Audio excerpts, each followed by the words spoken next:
I grew up in Dudley, in the West Midlands. Yeah, a lot of people grow up there because that's the only thing there is to do. What are you doing? Growing.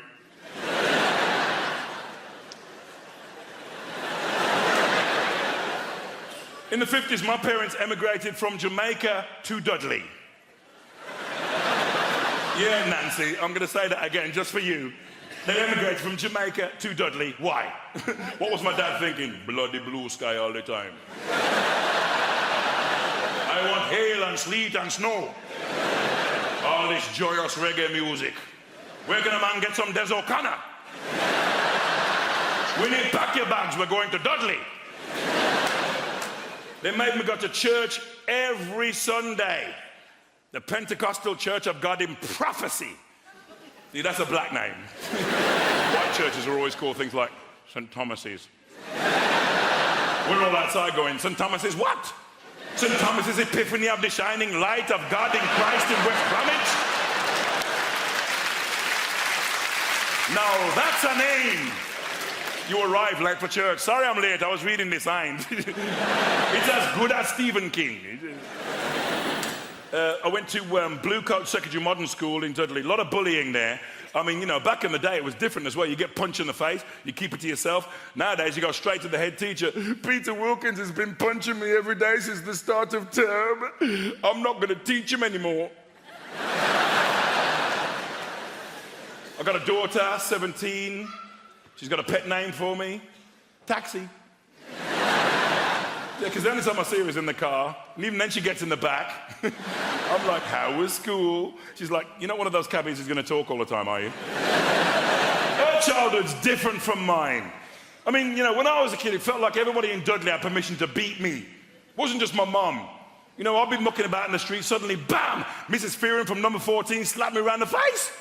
Then she'd drag me to my house and tell my mum, Mrs. Henry, I saw Len misbehaving in the street, so I beat him for you. Do you know what my mother said to this woman? Thank you very much. I have 6 other children, help yourself anytime. We made a documentary in Dudley about my mom last year. My brother Paul said this on camera, no word of a lie. Lynn, when mom used to beat you, we used to think it was really funny. Bastards! Where's the solidarity in that? I'm getting my arse tore up, they're eating popcorn, they've pulled up chairs. Oh, it's not as funny as last week. Mom, work the ribs now, work the ribs. Mom, Harley Shuffle, remember? Harley, Boombaye. Mom, like Popeye, remember? Fabida, fabida, fabida, fabida, fabida.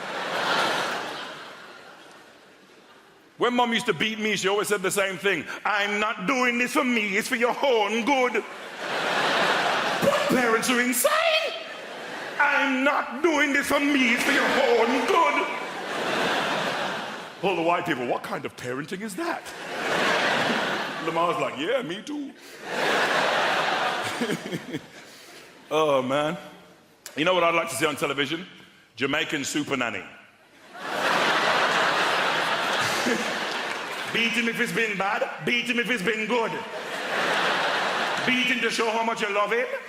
Beat him till your arms hurt so much. You have to beat him for making your arms hurt so much. She wouldn't mess about, would she? All right, no. This is what I call the naughty cheer. What's that for? You pick it up and you beat him with it. I'm not doing this for me, it's for your own rotten good.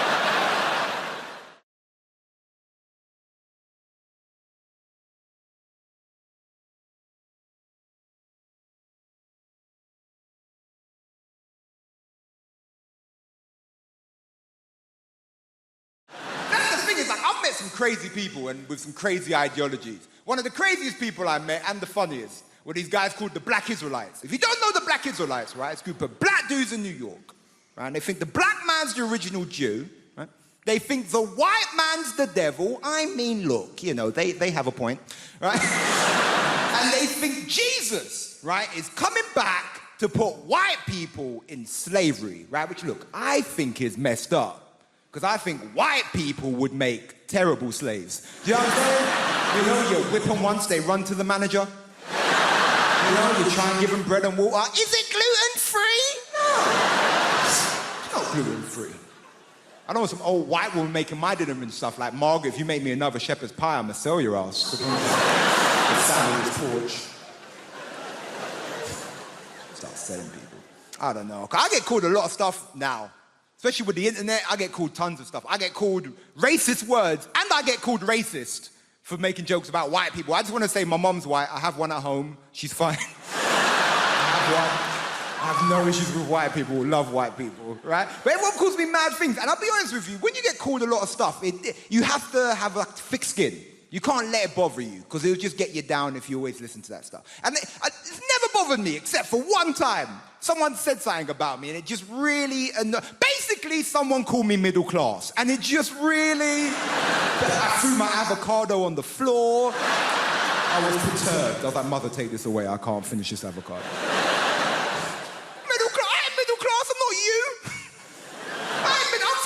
Man. If you don't know Ilford, it's in between East London. Don't you cheer Ilford, goddammit. Ilford is horrible. It's in between East London and hell. That's where Ilford is. Don't want to go Ilford, right? It's that weird thing. It's like you work hard and then people think they can take away your identity from you. And that's like a weird point. It's like you can't be working class because you've worked hard. You get to play lovely gigs like this. You can't be what you are. And the thing is, like, I am working class in my heart. But there's a conflict. My brain says different sometimes. You know, like sometimes my friends will call me from prison. It's just what it is. It's just what it is. They'll call me up and they'll be like, yo, Jamali, you need to start repping for the mandem. And I go, you know what? I need to start repping for the mandem. They say, you need to start saying free the mandem. I'm like, you know what? I need to start saying free the mandem. And that's in my heart. I believe that. We should free the mandem. But then my brain goes, yes, Jamali. But now you have stuff they want to steal. If they've completed the course, maybe. I don't know. Free them up if they've, if they've repented. I don't know. If they ring me up, they'll be like, yo, say free Ginger J. Free Ginger J. Say free Worm. Is Worm still locked up? You better free him. Say free Killer. Nah, I don't know about Killer, man. I'm not saying we should never free Killer, just don't free him where I live. Because I live in a nice gentrified area now, just what I'm saying. So it's like, and I'm angry at gentrification, but it's hard because it's delicious. I'm drinking my latte going, oh, these hipsters, do you know? Like, so yeah, free hit Killer, but just not where I live, not in my community. Because gentrification is a weird one, because does anyone remember when London was shit? Like, Hammersmith was shit. None of you would have been able to be here. It was that bad. It was never Peckham shit.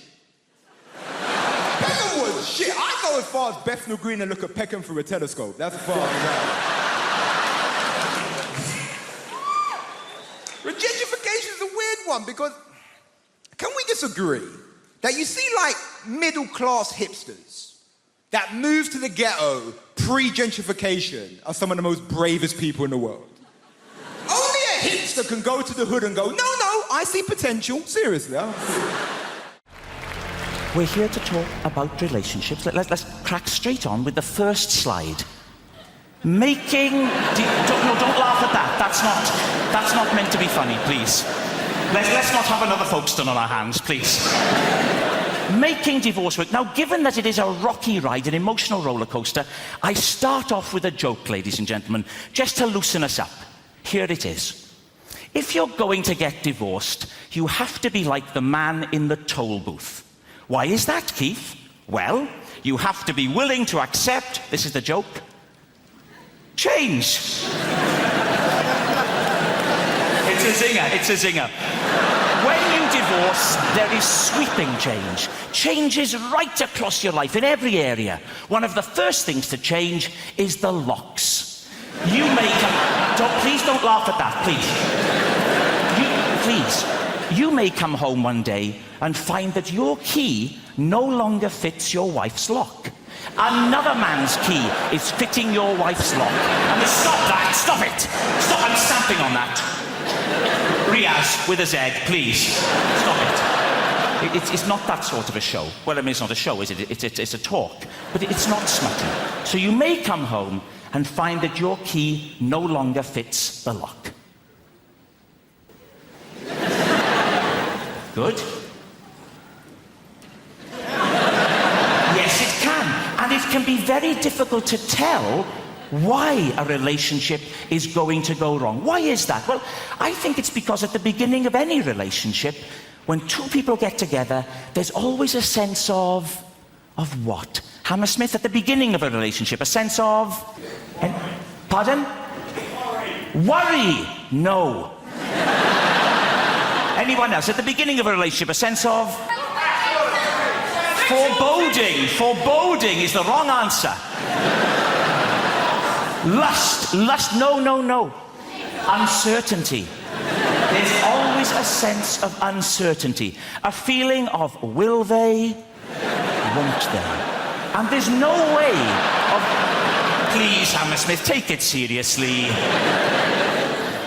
We're talking about emotions. A sense of will they, won't they? And there's no... Hammersmith, I will walk off the stage, please. There's no way of predicting when a couple get together whether or not the relationship will work. Will it last a long time? No. Not a chance in hell. Will they stick together? No, no. Will the marriage endure? Yes. Yes. Lee and Leslie. Now, Lee and Leslie are a lesson to us all. They've made a marriage work. So why is it then that when they can make a marriage work, so many others can't? Paul Simon said, there are 50 ways to leave your lover. 1.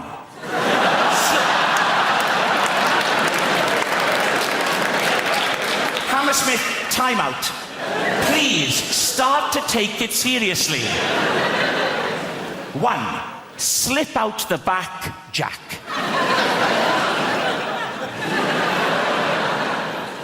2. Make a new plan, Stan. And 48 others.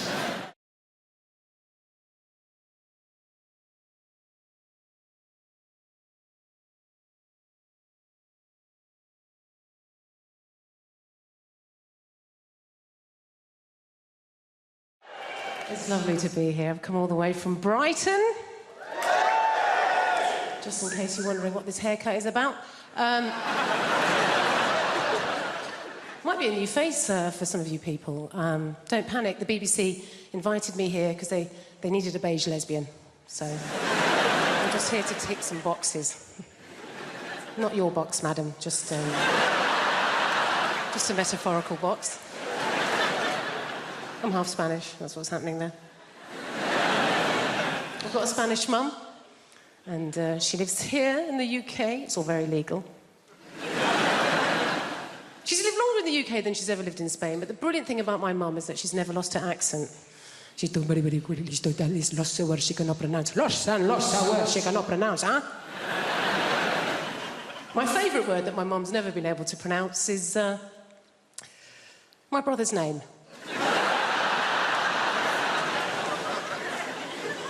A difficult name. His name's Stephen.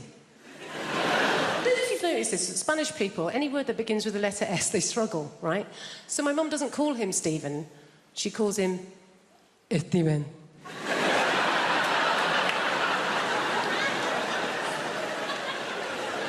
What's his name, Mum? Steven. Is it? Isn't it just Stephen? Even if I know his name is my son, it is Steven!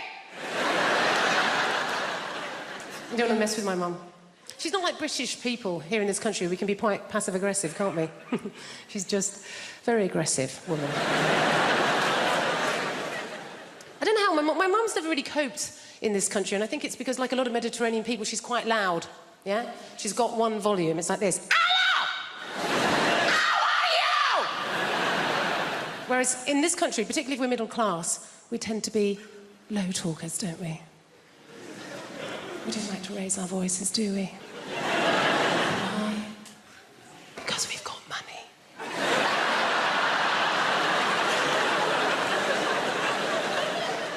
And we just assume that if you are raising your voice, well, you're probably poor. Or worse, foreign.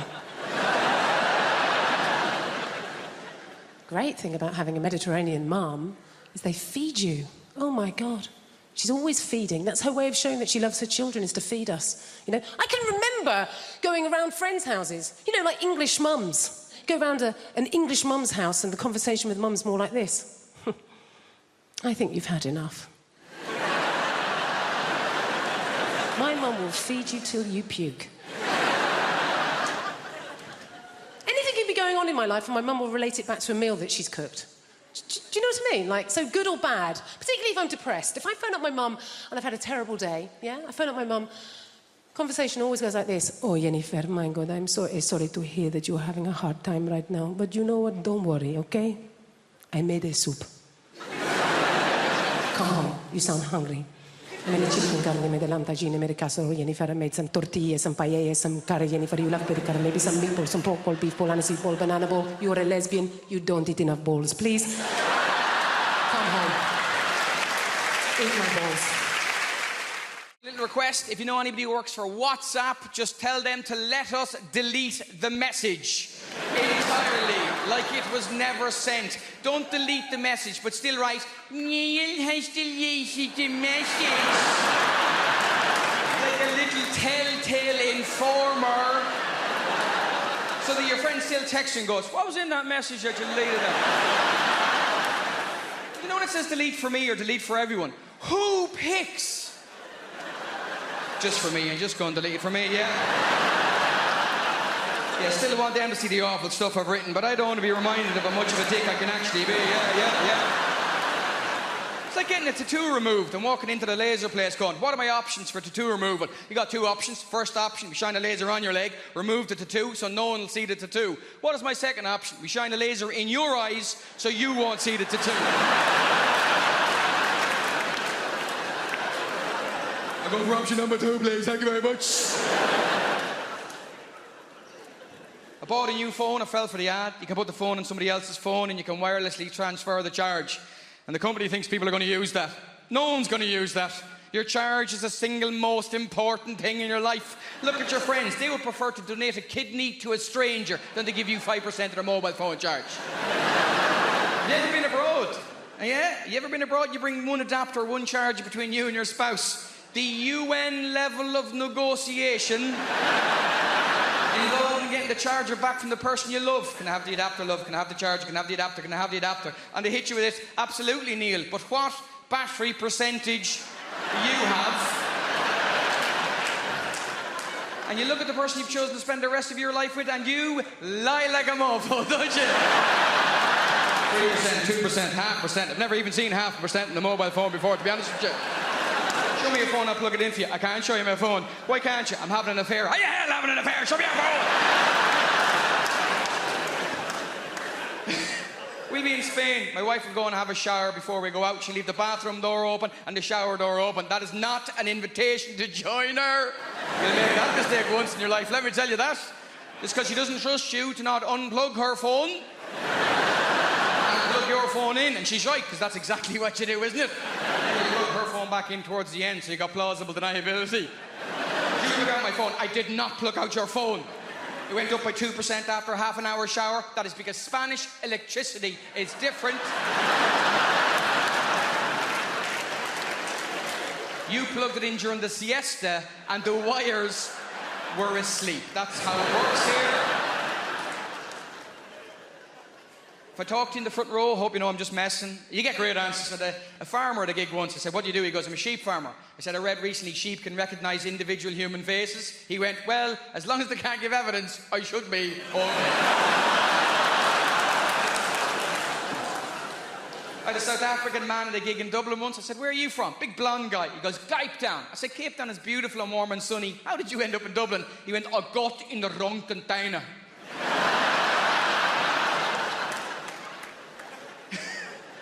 The Irish guy, lovely fella, big guy, you know. Apparently we're going to be the most overweight country in Europe in a few years.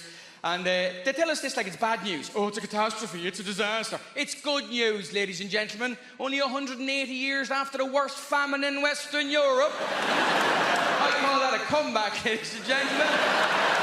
No one else has bounced back like we have.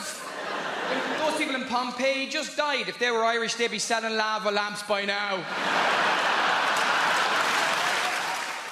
Romantic, that's my problem. I love romance. Oh, I want to be in a relationship. I want to try edible pants. You can't edible solo, they don't let you.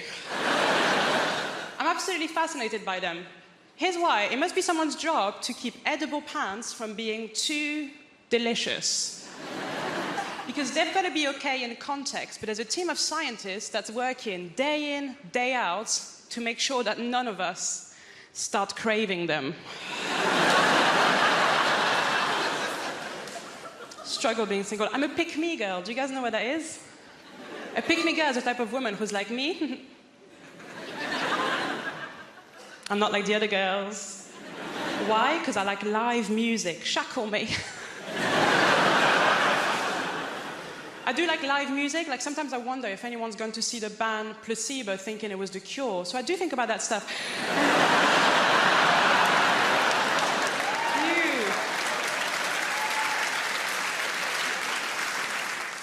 Love live music. I went to see ABBA Voyage. Have you guys seen it? ABBA Voyage, if you haven't seen it, it's incredible. It's ABBA. They've got holograms now. But just before going into ABBA Voyage, I found out a little bit of industry gossip, and I'm going to share it with you because I was pissed off. ABBA, the band, they're not even dead.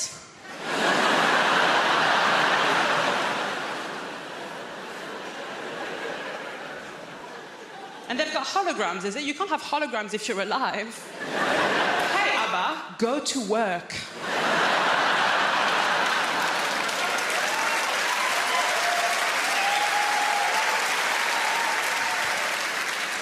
ABBA Voyage, it's amazing. From start to finish, it's them at their best. They were 28 years old when they recorded it. Start to finish, them at their best. A bit like this. So, ABBA Voyage, at the end of ABBA Voyage, sometimes the real ABBA, they come out. But the problem is that at this point in your life, you've only known them as hot 28-year-olds. So when 76-year-old ABBA comes out, it doesn't look good. It doesn't look like them. It looks like their parents have come to pick them up.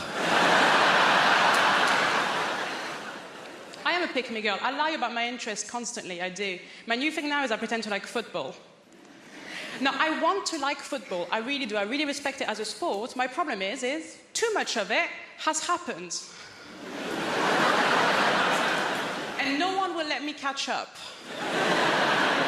Like, everyone needs to stop playing for like 5 years, and then I'll start casual, season 1, episode 1. Now, the real reason I'm trying to get into football is because, basically, I met this guy. Thank you. And, oh my God. So he told me that he could have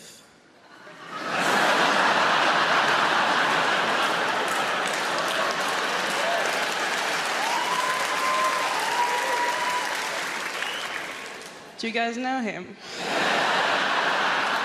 That's weird. He does have a lot of friends. He said he could have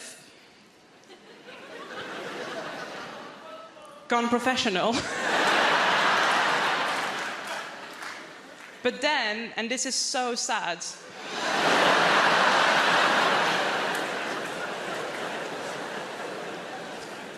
just before the trials,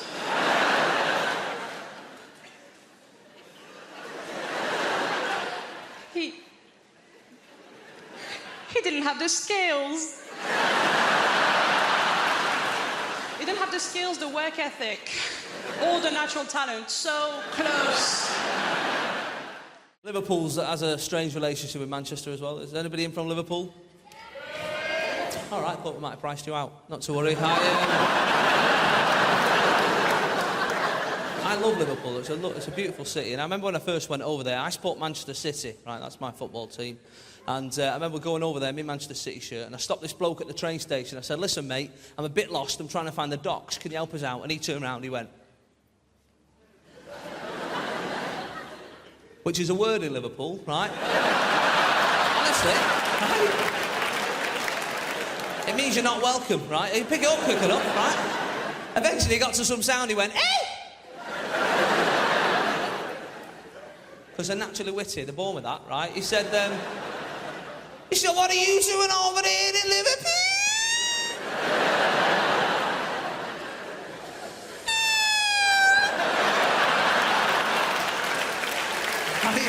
love her. I do. Now, at that stage, you're tempted to say calm down, but that makes things worse, right? You don't like that. I was very brave, though. I looked in the eye and said, listen, I asked you for directions, officer. You are bang out of order, mate. Keep it down with it. But football, you know, has that problem, doesn't it? There's a lot of cities hate each other just because of the football. You know, I support City, and obviously Manchester United is our nearest club. And we got any United fans in? Of course we have. We're in Hammersmith. There's always a United fan. Every gig I do, there's a United fan. They're like rats. You're only ever 3 metres away from one of the bastards. Everywhere you go.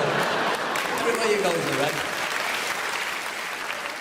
I love football, but I'm getting to this stage where I'm starting to dislike footballers. I don't know if anyone else has this problem, right? But these like multi-millionaires running around the pitch, you know, every 5 minutes. I've hurt myself. There was a bloke a few weeks back, he missed 3 Premiership games with a dead leg, right? Now, that's not an injury, is it, a dead leg, right? When I was a kid, I had 3 dead legs in one day once, right? And that was for free. I still have to do PE and walk home. That's not an injury, mate. My granddad's favourite footballer was a German goalkeeper called Bert Trautmann, right? Now, in the 1956 FA Cup final, does anyone know what happened to old Bert? He broke his neck. Look at you like the quiz team. Bang, straight in, no messing about. Good work. He broke his neck and carried on playing, right? That's how hard they were in the 50s. The metatarsal, not even invented in 1956. He just got up, carried on diving about with a wobbly head, right? Not bothered. Not bothered. Not these days. It's the fans keep shouting nasty things at us.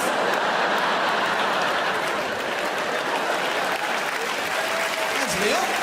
It's right, innit? And I'm there in the crowd watching, thinking, do you know what? You're on 60 grand a week. If I think you're a knobhead, I'll tell you, right? And that's the way it should work, because if I was on that sort of money, I'd take it as well. Do you know what I mean? I'd stay an extra half hour at the end of the game just to take it. You're a knobhead? Yeah, I don't know. See you next week, lads. God bless. Yeah. Your mum's a knobhead. Yeah, but you should see her house. See you later. When I found out that I was going to do this gig, I immediately put together a message and I pinged it out on our family WhatsApp group to my husband and my children, because that is the kind of rock and roll comic I am. And my son, my teenage son, wrote back to me at once, and his message said, "Thug life chose you, brah."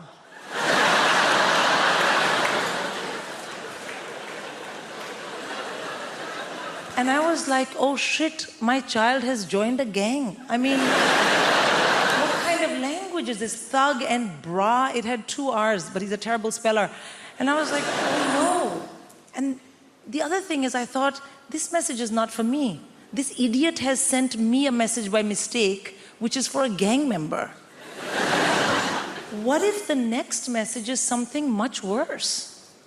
And that really bothered me, because well, this was my moment. I am going to Apollo. Like, if I'm going to find out you're a criminal, can we do it next month? So I wrote back to him in all caps, because as a good Indian mother, I mainly shout at my children. I wrote back, "This is your mom." And he wrote back, "I know, gigging like a boss." Thank you. A boss. Yeah, B-A-W-S-E, boss. And also, please do remember as you listen to the rest of my set this evening that I didn't choose it, but the thug life chose me. That's right. So I have kids. Of course you love your kids and it's difficult to raise them. Small kids are very easy, I find. The biggest downside of having a very small child is they are very boring. Yeah, they want to show you they love you by talking to you all the time, but everything they know, you already know.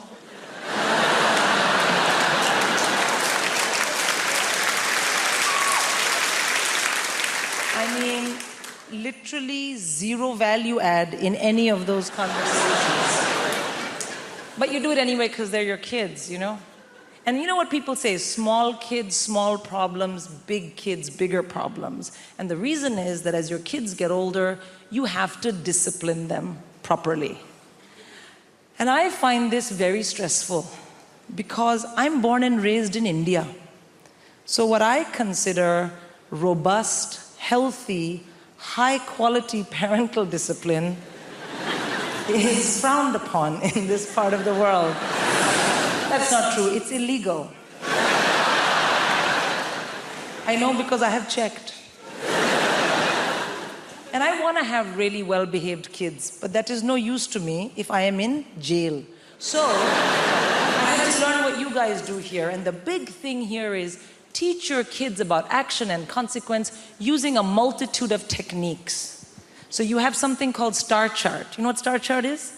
Yeah, no, let me tell you, sir. Star chart is you find something vaguely not negative that your child possibly might be able to do and then work it into the conversation and give them a star. Thank you for not kicking me in the face today. Here's a star. And then the other one, action and consequence, naughty step. You've been terribly behaved. Kindly go relax on the staircase.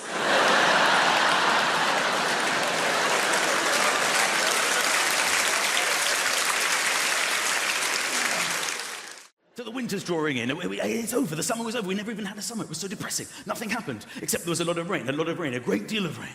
More rain ever since records began. Yes. Not that we have any idea what that means. There was this strange period in history with no records at all. People would leave their homes and go, it feels slightly different to yesterday. Is anybody writing this down? And then after a period of time, somebody said, enough's enough, I will write this down. I would like to announce that records have begun. That first day must have been quite a record-breaking day, don't you think? It's the hottest, wettest, windiest day since records began! This morning, I've only just started. I think it's about the wind as well, on the weather. Who cares about the wind? Could it be a stiff northeasterly breeze? I'm not sailing to work. I don't give a shit. People see that and go, I'll leave slightly later with the tailwind. I'll be there in half the time. Woo! Then the clocks are going to change. Nobody knows when the clocks are going to change. They change on a Saturday night. Nobody knows it's going to happen. Everybody the same every Saturday night, every year. They don't know which way or what's going on. You only find out about it late on Saturday night. You overhear somebody, excuse me, what was that? The clocks, they changed. When? Tonight? Oh! Darling, the clocks, they... Which way? Which way? Which way? They go back. Is that the good one? Is that the good one? How many years do we need to be alive before we know when they change and which way? An extra hour! Woohoo! The only thing we can look forward to, ladies and gentlemen, in this winter is snow. It's the only thing that gets us through, because the weather's terrible, but snow is the holy grail. Nothing beats snow. And normally, we get one day of snow. And you've got to hope that it snows overnight, so you can be snowed in. Earlier this year, it snowed in the middle of the day. You don't want that. I was waiting for my bus, and where I live, there's no tube. You have to wait for the bus. The buses actually originate there. The bus is already there. So it's even more frustrating. I'm waiting for the driver. We've got everything we need. We're looking for people. Can you drive this thing? And that's when the snow came. Amazing, instantly landing snow. The best of snow. I mean, the most unbelievable snow. And then I realized, oh my God, I could get snowed out. This is not what I need. The driver shows up. And he says, ladies and gentlemen, I regret to inform you, due to the chaos on the roads, it's been snowing 8 seconds at this point. We're cancelling the bus. There will be no running of this service. And we're like, well, hang on a minute. We bought our tickets. What are we going to do? How are we supposed to get home? There's no way to get home. What are we going to do? And he said, don't shout at me. I actually live at the other end of this bus route. I take this bus home, and then I'm relieved by another driver. And we're like, this is a very interesting development. How are you going to get home? I suppose there's only one thing to do. Walk. It's the only way we can get home. It's the only way at all. I'm like, fine, okay. So we walked the bus route, led by the driver.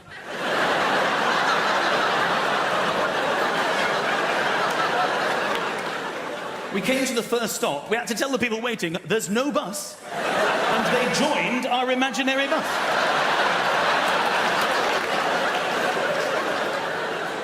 It was getting bigger and bigger. I looked behind us, I could see the next imaginary bus. Not a bus, just people walking. And it was catching up fast because no one to pick up from the stops. And the driver saw this as well, and he turned around. He said, when we get to the next stop, don't tell them anything. Keep walking, they can get on the next one. I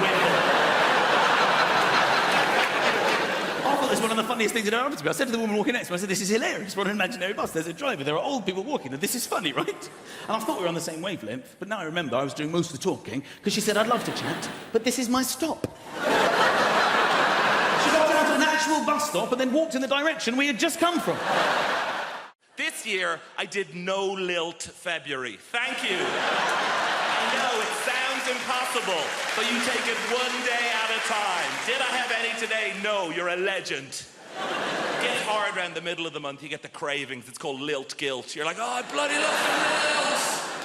It's the night where you go to the shop at midnight, you kick the doors in, where's the lilt? And they're like, we don't stock it anymore. Like, ah! So you try and make your own hooch lilt, you know, you get a pineapple and a grapefruit, and you add in batteries and a horse's head, and you're like, it's good, but it's not totally tropical. Did that joke in America recently. Turns out they don't have lilt there.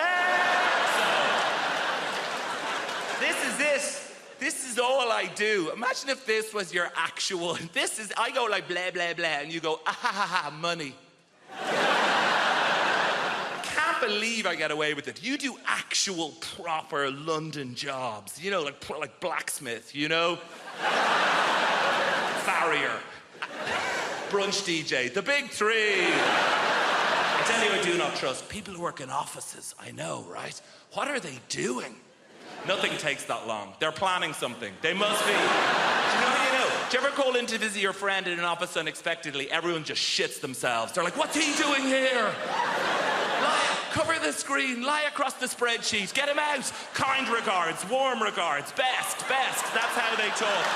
Seen the email. Hey. I know what it's like in the real world. Look, sometimes I check in your world. Oh, gross, back to showbiz. And... No, I'm very self-aware of the level of fame that I have. I was in a supermarket recently, and an older lady came up to me, and she put her hands on my shoulders, and she said, you are vaguely familiar. And that is it. I did a gig in Wrexham, and I was at an ATM machine, and a guy cycled by, and he shouted at me, surprised to see you at an ATM machine. And I've been obsessed with it since then. What did he mean? Like, on the one hand, is he surprised I don't have a butler to go to the ATM machine for? No, I think it's the opposite. I think I'm surprised you have any money whatsoever doing keyboard horse shit. Here's my greatest ever showbiz tale. I did a gig in your Milton Keynes recently, thank you, and I was staying in the Milton Keynes Hilton, and she is the least well-known of all the Hilton sisters. And I checked in after the gig at like 12:30. Room 303 is where this took place. Open the door, TV on in the room. Not that uncommon in the chain hotels. I guess it's to welcome you. But get this, on the TV is me playing the shitty keyboard on some show. Immediate thought is like, is this a service they provide to all guests? If so, no, it's the realization, this is it. I've arrived, and I waltz into the room, down the little corridor with the loo away to the left, and as the room opens out, there is a fully naked man lying on the bed. So they've given me the key to someone else's room, but he is lying there, watching me on the TV, and he looks up.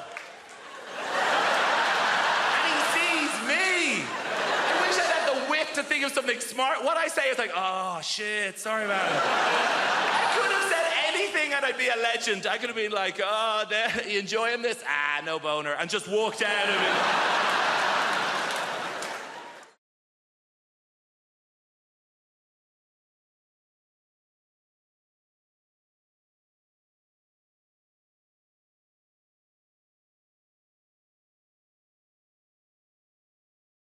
You know, when you're in love with somebody, you rarely see them at work. You rarely see them doing the thing that they do and you can't. It's extremely attractive. Go follow your partner someday to work. If they're having an affair, it'll be a hideous conclusion. But But just watch them doing the thing. It's really cool, because you can't do it, they can. You go, I fucking look, you're fantastic, you're glorious. Particularly when they're saving a life. Jesus, glory. You're there going, oh, you're beautiful, I love you, and you're making me look good right now. Yeah, she's mine. She's my girlfriend. Look at her, she's Gloria. She's saving her life. Trophy bird, right?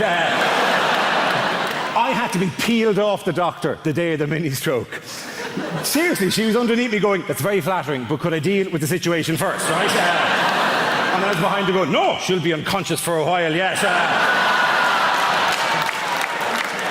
Apologise, she's actually in the room tonight. Sorry about that. But it is nothing more attractive than seeing the person. I mean, the doctor here, have you a partner there with you? Have you a boyfriend or a husband with you? Yeah, he's a teacher. He's a teacher, so he's not in the medical trade. My teacher friend, isn't it sexy? Have you seen her ever deal with an emergency, have you? Not yet. Not yet, he said loudly. Get her to run over one of these feckers on the way home tonight. Dude, it's extremely attractive, but the one bad thing is you're very clannish people, the doctors. They have a tendency to hang around together in little groups, right? Okay? My teacher friend, do you have to go to loads of social events where it's just you and doctor? Does that happen to you, my friend? Does it? I hate it. Yeah, I know, it's a nightmare. I hate it, he said. I am articulating your pain, my friend. He hates it, ladies and gentlemen, because there's times I've been at dinner parties and it's doctor, and I'm the only feckin' muggles in the room, right? And they don't know half as much as you give them credit for. My friend, if you're ever at another dinner party and it's all doctors, feck with their heads. It's remarkably easy to do. If you're ever out with a load of doctors and they're going, well, today I performed a fucking duodectomy. You just go, yeah, but what are hiccups exactly?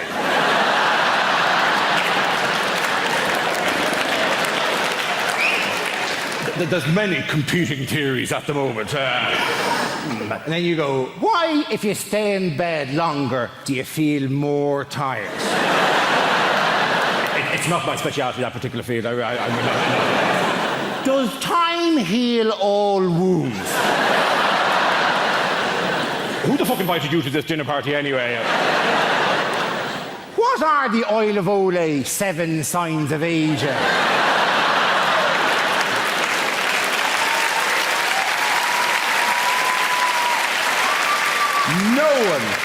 No one actually knows what the Oil of Olay 7 signs of aging are, right? Apparently they start with little lines around the eyes and finish with a woman sitting on a stairs with a bottle of gin going, I gave him the best years of my life! And it takes a feckin' hell of a cream to get rid of that, let me tell you. Doctor, one final question. Doctor at the back there, my surgeon friend, liver and pancreas, answer me this. What are hiccups exactly? Diaphragmatic irritation. A diaphragmatic irritation. Good woman yourself. Very good.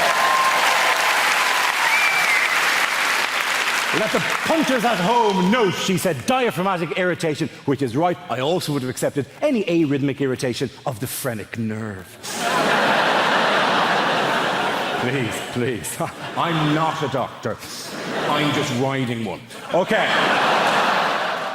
Do I get to travel with this job a lot, which I enjoy? I get recognised as well, which is a strange experience. It's not always from being on TV. Sometimes you just get recognised the next day if you've done a gig somewhere. Like I had this recently. I was up north and I'd been doing some gigs. The next day, I was just in the hotel having my breakfast. And there was a couple in the corner, and I could see they kept looking at me. This couple must have been sort of in their 50s. And they kept looking over at me, and I was just having my breakfast. And as they got up to leave, they came past my table, and they stopped.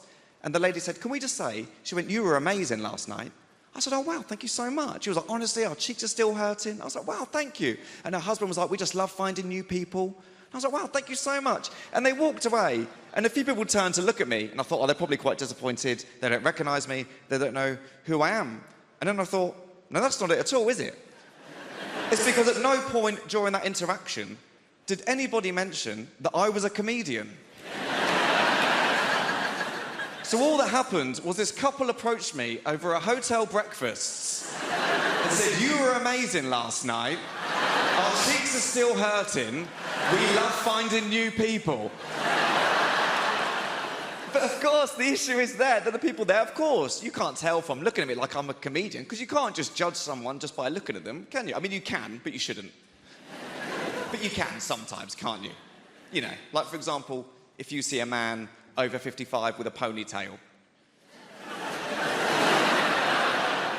You can make assumptions, can't you? Like, he's either a magician or he knows karate. You know one thing for sure, he's definitely divorced. Like, you shouldn't, but you can is my point. But of course, ultimately you can't, and you can't judge someone just by looking at them. Like, you wouldn't know, for example, you wouldn't know from looking at me that I've got epilepsy, would you? Because I haven't. No, I do, don't worry, it's fine, it's good news, I got it. In fact, fun fact for you, I had my first ever seizure during National Epileptic Week. Which was fitting.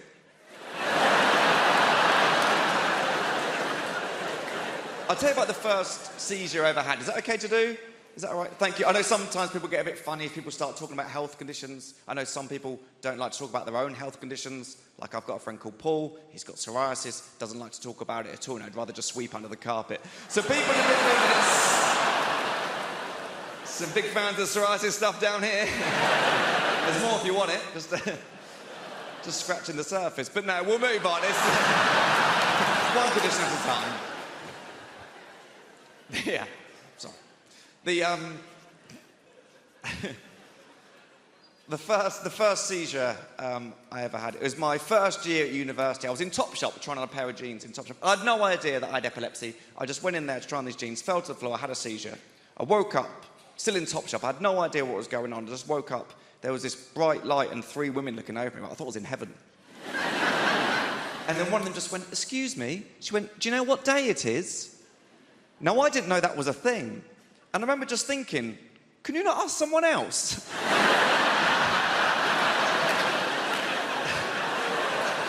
So to me, this woman had just walked into Topshop and just gone, "What day is it?"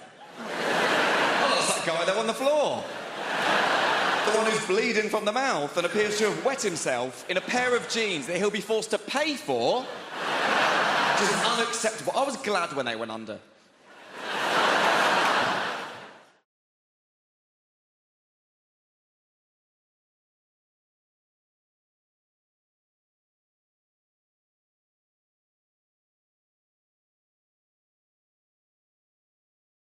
It's hard to be a woman, you know, like a lot of women right now, we're posting naked or almost naked pictures online to show how confident we are.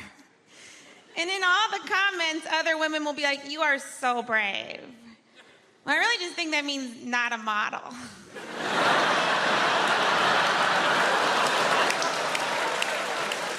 Also, it's not brave. There's no soldier looking down at that picture being like, "Oh, what a brave lady."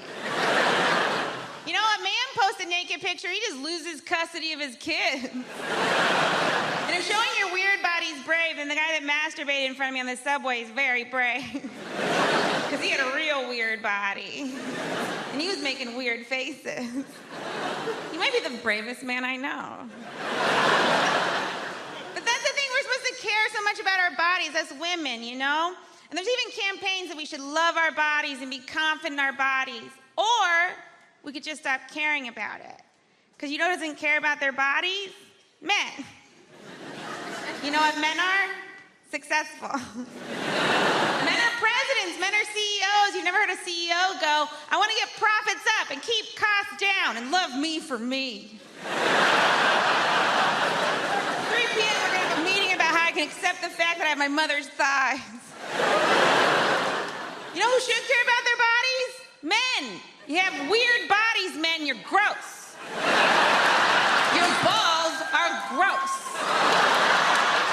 I've never seen a guy like, "Oh, I can't wait to get his pants off and see that weird bag of stuff between his legs." What is it? It's like when you go to a haunted house and you stick your hand in a jar, you're like, "Please be grapes." Balls seem like a real god whoopsie. It's like when you're putting together furniture and you got a couple leftover screws and you're like, "Well, those were supposed to go somewhere. I guess I'll hang them from a satchel."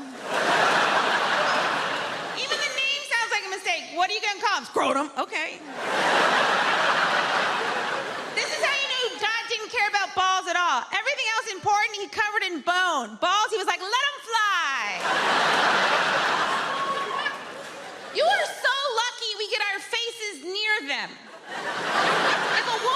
puts your balls in her mouth, you should pay her a lot of money. And not in like a prostitute way, and like a, I don't know how else to say thank you. This is a very nice thing you just did to me. And you didn't get any pleasure out of it. There's not a single woman that's like, that's what does it for me. You were more of a saint than Mother Teresa for that. There's no way she ever did it. I get one wrinkle, my career is over. I had to put paint on my face just to leave my home. And you guys get to walk around those wrinkly, dangly bags of crap. You should have to put makeup on them. Or at the very least, googly eyes. I don't know if it'd be better or worse, it'd be fun. He's happy, he's sad. He lost his boner. And I don't know how we ever let you guys get away with calling our boobs saggy. Your balls are saggy. You should wear a bra. And you make it fancy.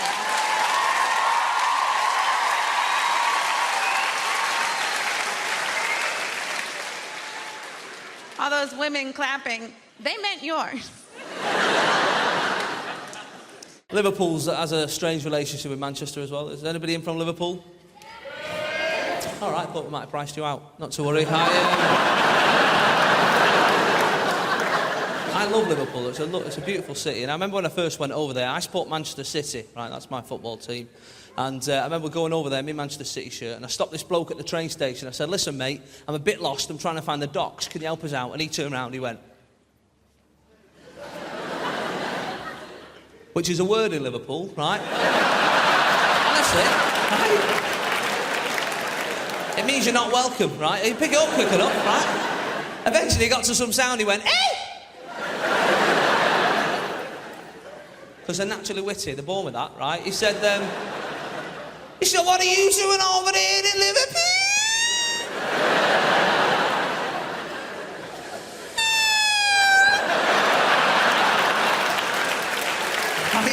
I love him.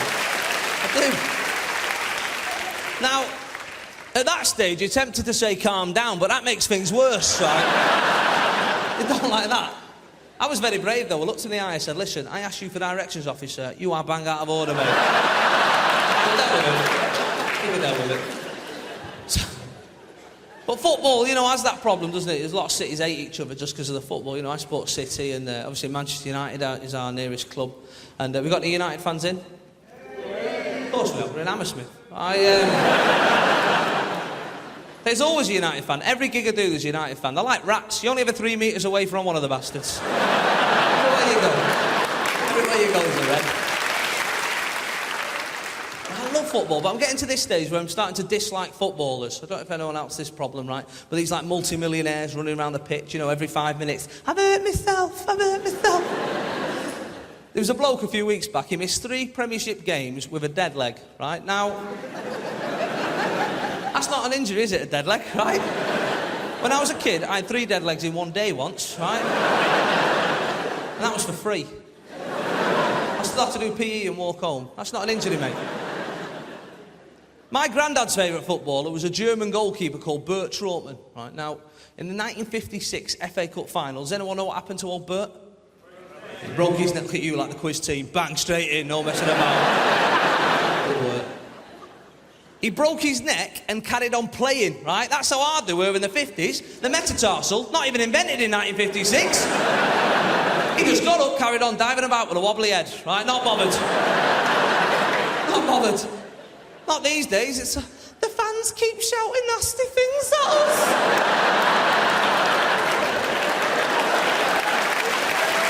Me up. It's right, isn't it? And I'm there in the crowd watching, thinking, do you know what? You're on 60 grand a week. If I think you're a knobhead, I'll tell you, right? And that's the way it should work, because if I was on that sort of money, I'd take it as well. Do you know what I mean? I'd stay an extra half hour at the end of the game just to take it. You're a knobhead? Yeah, I don't know. See you next week, lads. God bless. Take care. Your mum's a knobhead. Yeah, but you should see her house. See you later. Who's the winner? You do a thing in the UK called pre-drinks. Pre-drinks, all right? Some people call it prinks because they don't even have time to pronounce the whole word before they get on it, all right? Pre-drinks. I had no idea what it was. I had to ask my friend. I was like, Di, what the hell are pre-drinks? He said, Ignacio, it's great. We drink at home before we go out to go drinking.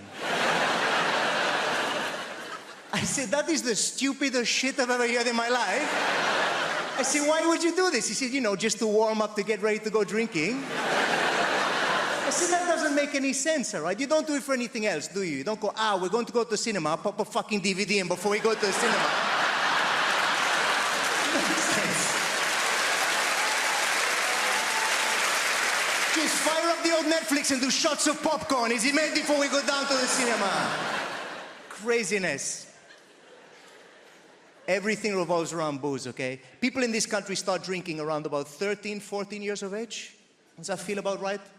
13, 14. Some of you, depending on where you're from, younger, some of you older, all right? I get that. But I came over, I visited as a teenager, and I found out the way it works, all right? I was trying to fit in, and they were like, right, what we're gonna do, we're gonna go down drinking in the park, all right? We're gonna go drinking in the park as teenagers, all right? I was like, right, they go, right, we're gonna steal booze from our parents, and we're gonna go down the park, all right? I was like, okay, no problem. So I showed up to the park, all right, feeling like Jason Bourne or something in my backpack, and I think, pull out the stuff, all right, what's in there? They were like, what the hell is Rioja?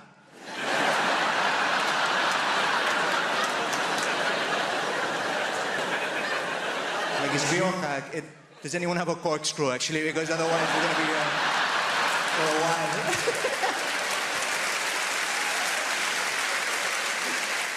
The thing is, like, kids do that, and if they can't steal the booze from their parents, what they do is they'll stand by an off-license, all right? And they will wait for somebody to walk past who looks just dodgy enough, but not too dodgy, so they can offer them money and go, hey, can you go in the shop for me and pick me up some beer, some vodka, whatever, we can go down drinking in the park, and that person will go get the cash, and then you go there, you get shit-faced as teenagers, it bonds you, okay? It brings you together. At least that was my experience, okay, back in the day. But times have changed, all right? I went to back where my mother's from, okay? My mother's from a little town in Wales called Pontardawe, all right? Don't know if anyone's heard of it. Tiny little town, Pontardawe. Pontardawe is a Welsh word, all right? Pont means bridge, and Dawe means over a shithole, okay? It's not a delightful place to move to from Mallorca, is what I'm trying to say. Right? My mother hates that joke. She's like, Ignacio, please stop saying that. They've taken all of the trolleys out of the canal, all right? Can we... But I was visiting and I was walking to see my mother and I passed an off-license, okay? And there's this kid stood by the off-license as I'm passing, all right? And he clocks me and I've got my guitar on my shoulder, so he's thinking, this guy's got no prospects. He comes over to me with his cash, all right? And he was like, hey, could you maybe go in the shop? I'm like, I know where this is going. He goes, can you pop in the shop? I'm like, right. He goes, if I give you this money? I'm like, yep. And he goes, and get me some. I was like, I know where we're going. He goes, vape. I was like, what? He goes, vape. I said, seriously, vape? He said, yeah. I said, what flavor? He said, cherry. I was like, of course, cherry vape. All right, rock and roll. I go in the shop. I'm laughing to myself. I can't believe these kids asked me for cherry vape. How times have changed, all right? I go up to the counter. The guy behind the counter must have thought I was insane, all right? I'm laughing the whole way through the shop. I grab the stuff, pay for it, put it in the bag. I walk out. I'm laughing on the way out. I give the kid the bag. I go, there you go, pal. 20 Marlboro Red and a bottle of vodka. Grow up, you little shit. What is this? Vape nonsense.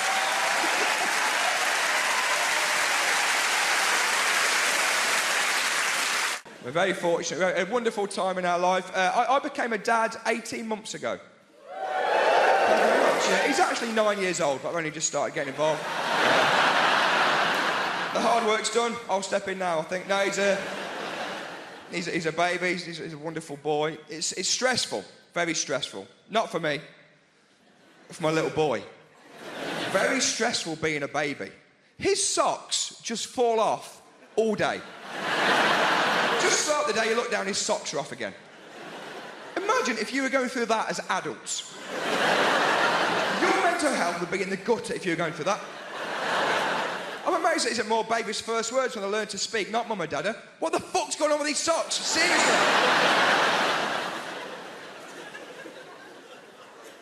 Mad being a baby. My little boy, he's 18 months old. He's got 3 xylophones. Why would anybody need 3 xylophones?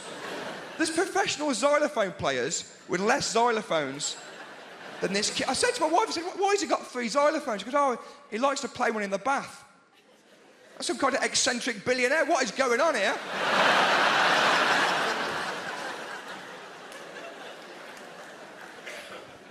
I'm enjoying being a dad. It's changed my whole perspective, to be honest, being a dad. Like, growing up, I used to think that I had an angry dad. Growing up, I always thought I had an angry dad. And now I'm a dad, and I'm like, oh, no. We just pushed a very reasonable man to breaking point. just a lovely guy. I think being a parent is a lot like eating a pomegranate. Like, there's really nice little bits, but ultimately, I'm not sure it's worth it. It's really hard. People give you mad advice as well when you have a kid. My little boy, actually, he's about a week old. I was holding him, and my mum, actually, she said, Josh, just think, that little boy you're holding there could go on to be anything he wants to be. He could be a top doctor, a politician, an astronaut. I was like, wow, that's incredible. But also, I wouldn't have thought so. An astronaut, from me to an astronaut in 1 generation.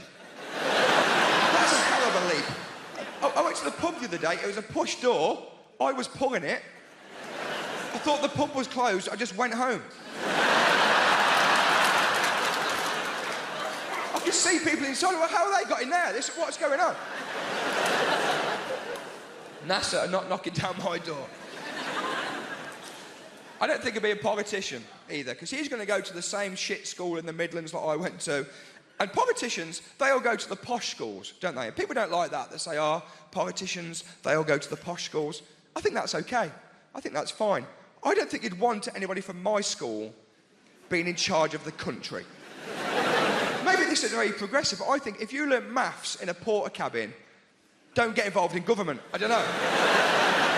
If you learn about history by watching Blackadder on a wheeled-in TV, stay out of it. I can't wait to get old. I'm looking forward to getting old. Old people can do what they like.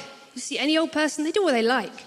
I was on the bus the other day, this incredibly old woman got on, she went straight up to this guy who was sitting down and said, how old are you? This guy was like 37. She said, I'm 84. Get up.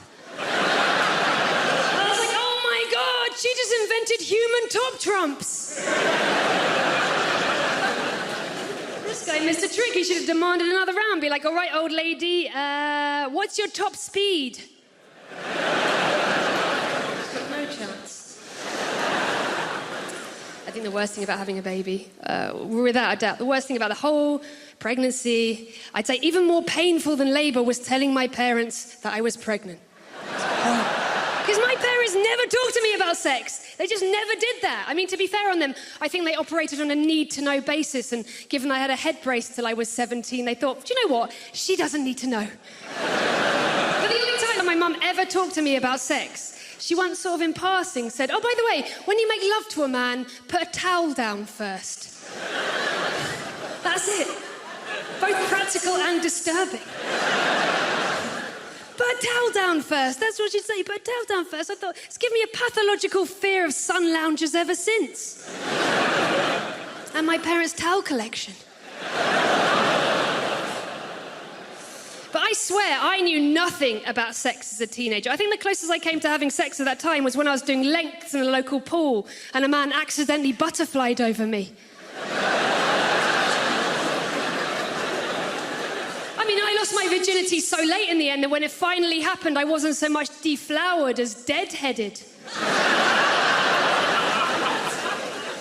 But I wish I was sexually confident, like in my 20s. Love to be like that. Love to be a player. You know what I'm talking about? We all know people like this, people who are going to go like, I'm going to go out tonight and I'm going to get laid. I would love to be like that. I'd love to be the sort of person who could just walk into any nightclub with my towel.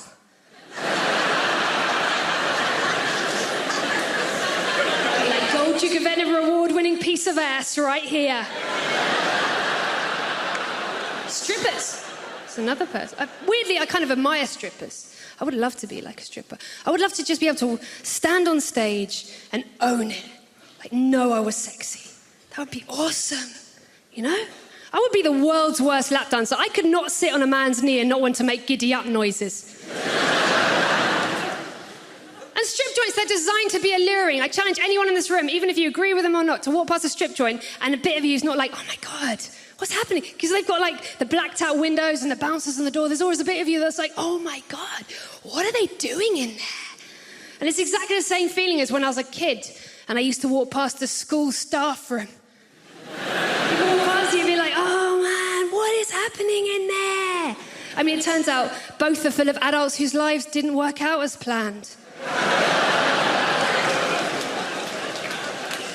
The thing I find the weirdest about strip joints, if you've ever been to one, everywhere you go, all these big signs, do not touch the women!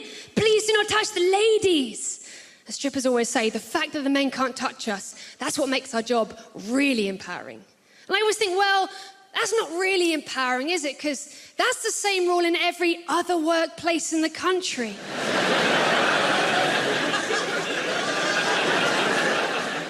You don't walk in a shop and it says, welcome to Tesco's, don't finger the staff.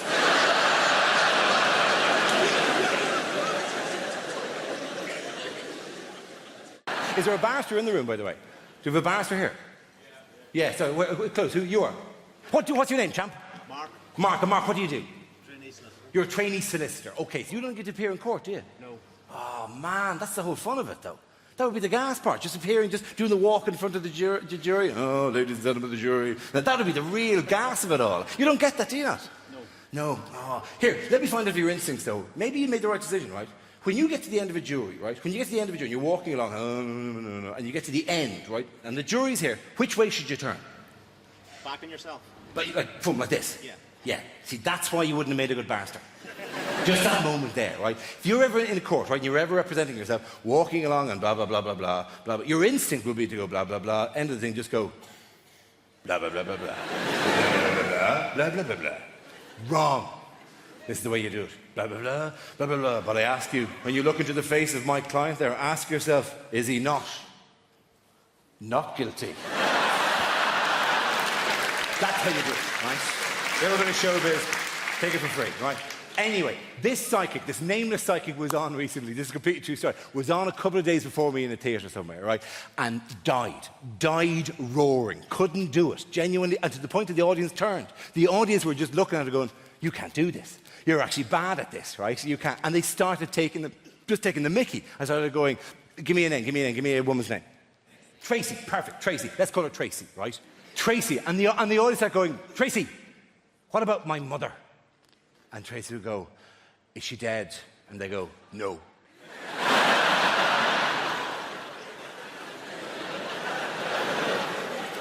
And another voice went, Tracy, what about my sister? And you one goes, is she dead? And we go, no. And eventually someone goes, Tracy, what about my father? And she goes, is he dead? And the voice goes, yeah. And he went, oh, Ace, no. Something is coming through. Something is coming through. And the voice goes, no, he's here. Sorry.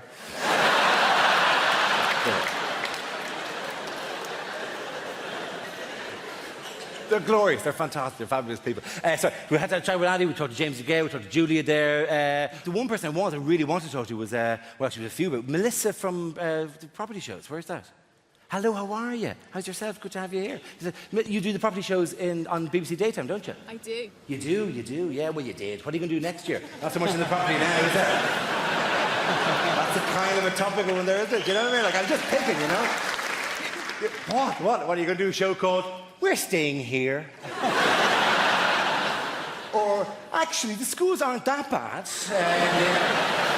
No, do you know what my favourite is? My absolute favourite? The best of all, right? Not grand designs, not location, with respect, not homes under the hammer. Property Ladder is the greatest property show in the world, right? For one simple reason, right? Property Ladder. You know the one I mean? Yeah. Very good. Brilliant. Best, almost the greatest television show, because uniquely, historically, it's the only television show ever that has an expert that nobody pays a blind bit of notice to. Every week, Sarah Beanie comes in and goes, Magnolia, and they go, no, we're painting it black. Every week, she's going, no, please, what are you doing there? We're digging a hole in the hallway to put a swimming pool in. What? She must be off camera every week doing, why am I even here? They don't even listen listen to a word I say. Every week I give advice and then they make a big profit and they think they're as good as me. Well, they're not. And she's in, she's out, she's in, she's out. It's a continuity disaster area. It really is, yeah? I'm not saying anything against her being pregnant, but it does kind of give away how long it takes these people to do a bit of basic plumbing, you know what I mean? In the time it's taken them to plaster the back bedroom that she's been in, she's had 4 kids in the time they've taken them to that. Just stick her in a poncho in episode 1 and be done with it, right? Make her Mexican. She can do the accent. Come in on a donkey going, so you want to develop some property? Yeah. Perhaps you'd like to knock through the wall and make this into a separate bedroom. Yeah, that would rise you many, many pesos for you if you can possibly do that. I don't know about you guys, but I feel like it's too expensive to be dating right now in this economy, man. All my go-to moves for dating, I can't even afford them no more. I'm pissed off, you know? I used to do the Netflix and chill. That was my go-to move, but that subscription is too much right now. I can't afford it, okay? If I had to downsize, I tell girls, baby, we're gonna have to Wikipedia and chill. That's my new move right now. That's where we read the plot of the movie by candlelight. Take it or leave it. Also, bring your phone. We're using your data, by the way. You better be on gift gas. Okay, as you go, you gotta go. Those are the rules, you know. There's consequences to that, though. I had a girl break up with me just because I didn't have money, and she got a new boyfriend. He's a nice guy, I know, because I stalk him online sometimes. He's a really nice man. Treats my girl really well. He really does. He buys her expensive handbags and things like that, and that's when I realized I can't compete, man. I can't compete with that. I never even bought this girl a bag for life, not one time. That's cheap. I'll be in Tesco like, baby, you better put that cheese in your pocket. We're not spending that 50p right there. These gold diggers want my plastic bags. They can't have them. That's my bag right there. I'm not a big fan of social media, man. I'm really not, because I feel like with social media, when you break up with somebody, you can see what they're up to online. I don't like that. I prefer in the past where you broke up with somebody, you could just lie to yourself and pretend that they were still unhappy. That was a good era. I like that. You just be lying to yourself. You be like, man, she probably missing me all the time. She probably sad, you know. Now you just go on her Instagram and you're like, oh no, she 100% made the right decision. Good for her, man. I haven't seen her smile like this in years. In fact, she's thriving. She got 3 bags for life in one photo. She leveled up for real, but congratulations to you, baby, you know. You know, when it comes to dating, I feel like the most important thing is finding somebody that you're compatible with, someone you have that connection with. For example, I used to date this girl, me and her got on really well, but there was a problem, and that was she liked dogs, right? Don't get me wrong, I like dogs too, but she liked dogs too much, you know? She liked dogs too much. She used to kiss her dog. That was weird, you know? I don't even know what was weirder. Was it the fact that she would kiss her dog, or the fact that when she did, the dog would make eye contact with me the whole time? That's a weird power play. I said, this dog is an alpha. I don't feel safe in this relationship. This is a toxic masculinity dog right here. I gotta go. I caught that dog listening to Andrew Tate. I said, I'm out of here. I can't do this no more. I've been reading up about that. That's the new thing, toxic masculinity, man. You know, I keep hearing women say men are trash. You know, I don't think anybody's asking the important questions. Are they recyclable? I feel like that's the kind of stuff we're gonna ask. Can we make this toxicity carbon neutral? Maybe, I don't know, you know. I like to think I'm a good guy, but even as a good guy, I make small mistakes sometimes, innocent mistakes. You ever been in that situation as a man, a really awkward situation, you're walking home late at night and there's a woman in front of you and it's dark and there's a lot of tension in the air. You can feel the tension, right? Obviously, I can understand why the woman's feeling tense, but I'm feeling tense too, okay? I'm a good guy, I just want that woman to relax, we both go about our day. But apparently, it makes it worse in that situation if you shout out, I'm not gonna hurt you! Like that makes the situation more tense. Sometimes they run faster when you do that. Don't do that, guys, don't jump out of a bush and do that. Women don't like that, okay? One time I was walking behind this woman late at night. I know it sounds like there's a pattern emerging. I'm not doing this on purpose. Just both go off the night bus at the same time. It's unfortunate, you know. But I'm walking behind this woman. I was like, I don't want to make the same mistake from last time, shout something out, do something dumb. So I thought it'd be a good idea if I did something non-verbal to help put the woman at ease, okay? I thought it'd be a good idea if I started whistling at night because I thought that would make the atmosphere more jovial. No, it doesn't. Makes it way creepier to my surprise, actually. Especially if you're like me and you don't even know how to whistle properly. So then you're just a guy who's blowing in the wind in the dark real slow, like like a creepy dinosaur. You can't do that.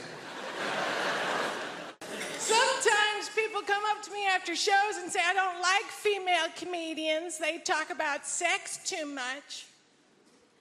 I say the reason why women comedians such as myself talk about sex all the time is because, well, sex is one of the few things men allow us to participate in.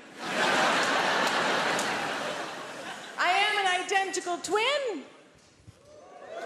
I know. I get asked, how do people tell you apart? And the answer is it's pretty easy, because I live in London and she's dead.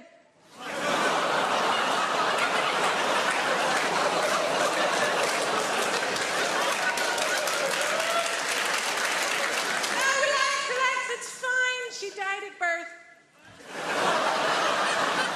Which I'm absolutely okay with, because that means I'll always be the pretty one.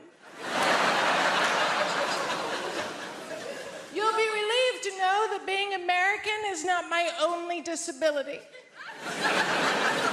I also have a very mild form of cerebral palsy. It's not a big deal. In Japanese, it's called no seishou ni mahi. Sounds very exotic. In French, it's called infirmité motrice cérébrale. It sounds much more expensive. I was going to learn how to say it in Russian, but Putin's not my president anymore, so. All it really means is I can't use the muscles on the right side of my body very well, even my face to a certain extent. God help the man hoping for a return on a left cheek kiss, because I will bite your face off.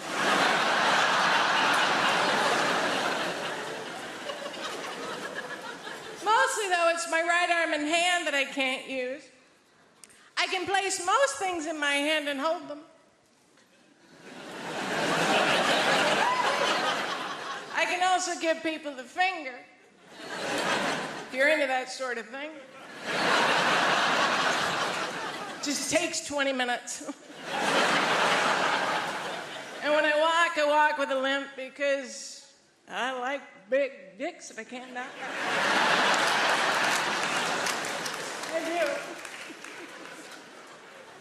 My mom, she feels responsible for my disability because she is.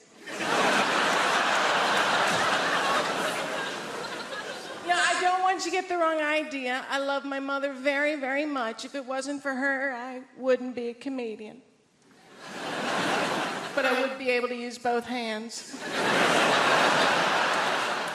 I moved to London 5 years ago, but I've been coming to the UK every summer for years and years before that, because I fucking love you guys. I do.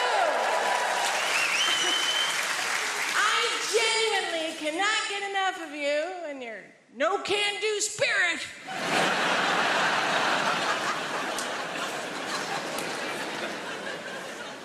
Also, as a disabled person that can't drive, I've figured out that countries with obvious alcohol problems have pretty decent public transportation.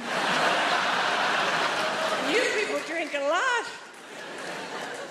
There's been a strike going on, and I'm still getting to gigs. That's how much you drink.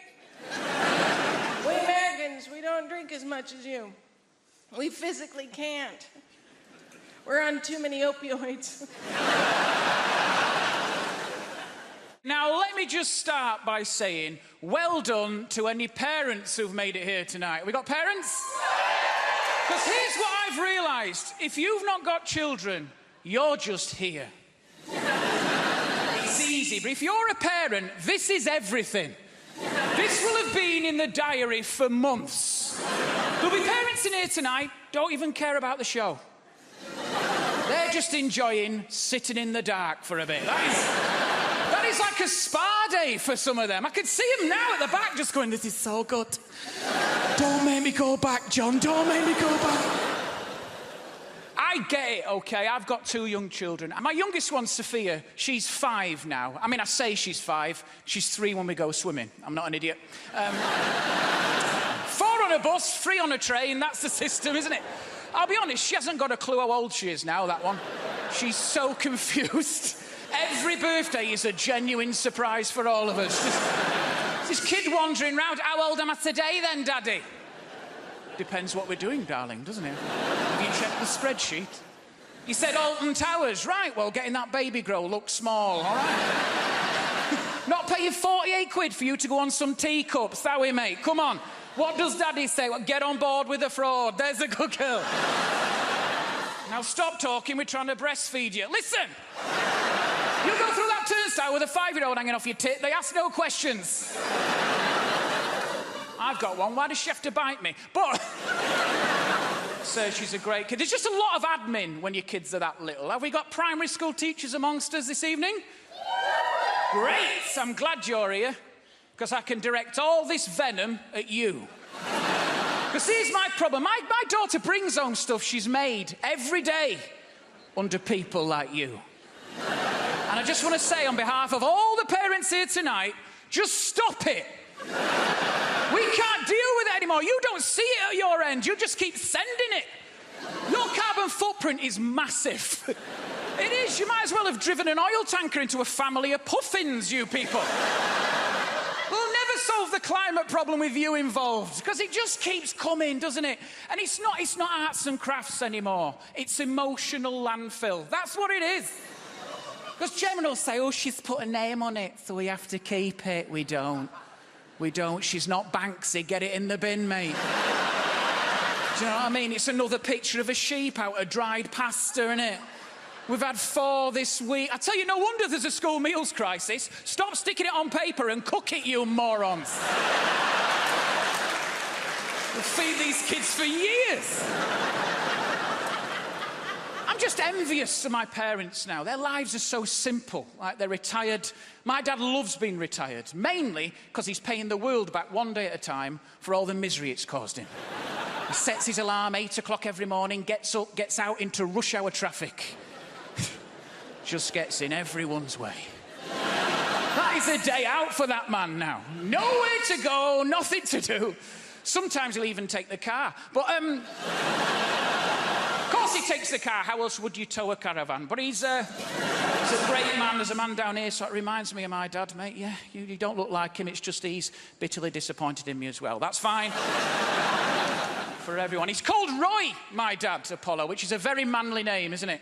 Like, people called Roy come out the womb already able to grout a bathroom. That's how hard that name is. He was born by caesarean section, my dad. I reckon the first thing he did was turn around to his own mother and give her a quote for the damage. Just came out with a pencil. That's all right, we'll plaster over that, don't worry. See you next week.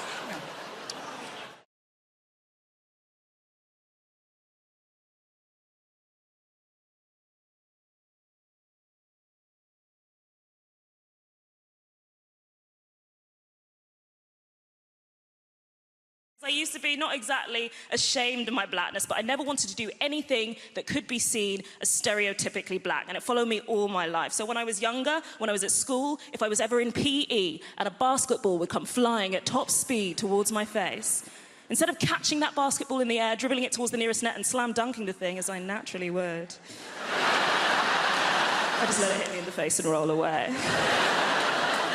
When I got older, I made a lot of friends, mainly white friends, and we started going to the club. Are you familiar with the club? Not the club, the club. At the end of the street. Whenever I went to the club and I was dancing with a group of friends, I would deliberately dance less well on purpose. So that the white people wouldn't be intimidated. There'd always be one other black person in the corner of the room, arms folded, looking at me like, you're disrespecting yourself. When meanwhile, I'll be in the middle of the dance floor just moving like Miley Cyrus. I tried so hard. I tried so hard to pass as white. I did all the white things. I bought pesto. I said tissue. And I got really dangerously into Jamie T. I am talking about the era of Jamie T, Pete Doherty, Jack Pignati, Jedward. I spent my late teens, arguably the sexiest part of one's teens, just sort of lusting over these gurning predators. Like, imagine more me. You'll be at a house party with an edgy white boy and he'd have the whole edgy boy starter kit. He'd have the skinny jeans, roly fag, unacceptable BO. He'd be talking always about one of his two favourite subjects, which is always either dubstep or himself. And you're sitting on the windowsill and finally you'd pluck up the courage to just cut him off mid-anecdote, put your hand on his shoulder, look him in the eye and be like, mate, I love you. And then he'd look at you, and you'd look at him, and you'd lean in for a kiss, and then he'd just sort of thumb MDMA into your mouth. And then after that was it, you were like, wow! I think he really likes me. Oh my God, white guys. I spent half my life lusting after unsuitable white guys. Have we got any white guys in? Come on, guys, cheer louder. We know how much you get paid.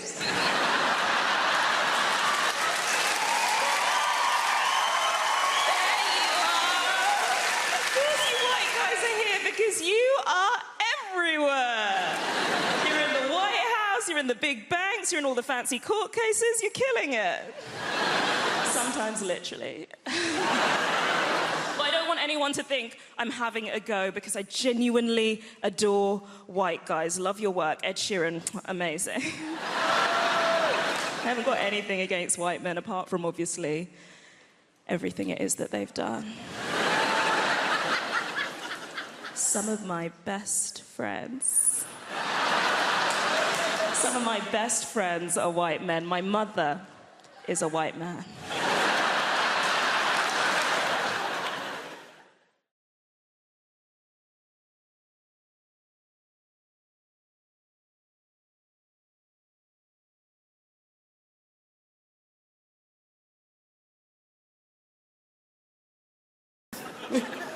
You were excited about the release of Windows 7, weren't you? You're not normal, are you, Will? That's what it boils down to. You worry me, and I'll tell you why. Yeah? I mean, you're a nice lad.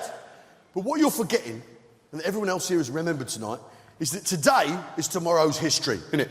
Yeah? Think about it. Today is tomorrow's history. And yeah, history's written by the winners, Will. Yeah, French history books, of course, are blank from cover to cover. The point is... Yeah, and I'm worried, what if the world ended right now, ladies and gentlemen? What if the world ended right now? And it could happen. The ice caps could melt, we'd all be drowned, couldn't we, yeah? And someone could leave the taps on, we could all be drowned. The greenhouse effect could take effect, couldn't it? And the world would be plagued by a plague of tiny green unripe tomatoes. Yeah, it could happen. Yeah? All the Chinese, all of them, Chinese, all at once, all of the Chinese, all of them could jump up and down, like that. And crack the Earth's crust. It could happen, Will. The thing with you, Will, is I'm worried. What if the archaeologists of the future, in 1,000,000 years' time, you know what archaeologists are like, ladies and gentlemen? Yeah? They dig a hole, they find one leather shoe, and then they can paint a picture of an entire bloody city based on the strength of that one leather shoe. What if, in 1,000,000 years' time, they find you, Will, the sole surviving remnant of all human civilization? Yeah? They're going to think we're a bunch of wankers. It's not personal. It's for the sake of everyone else, my friends. Well, if in 1,000,000 years' time they find you at the bottom, they find an aspirin inhaler, a tub of E45 cream, a book of blank verse, some subtitled French films, and the manual for Windows 7. And they look at you and they look at us, and we will be judged. So, I'm offering you something, mate. What I want to do right now, for the sake of all mankind, is fix you. Right now, live on stage. Yeah? Up you come, Will. Round of applause for Will. Up you come, son. Come on, son. Of course you come, pal. Welcome. Welcome. Look at them all. It's Will, ladies and gentlemen. It's Will.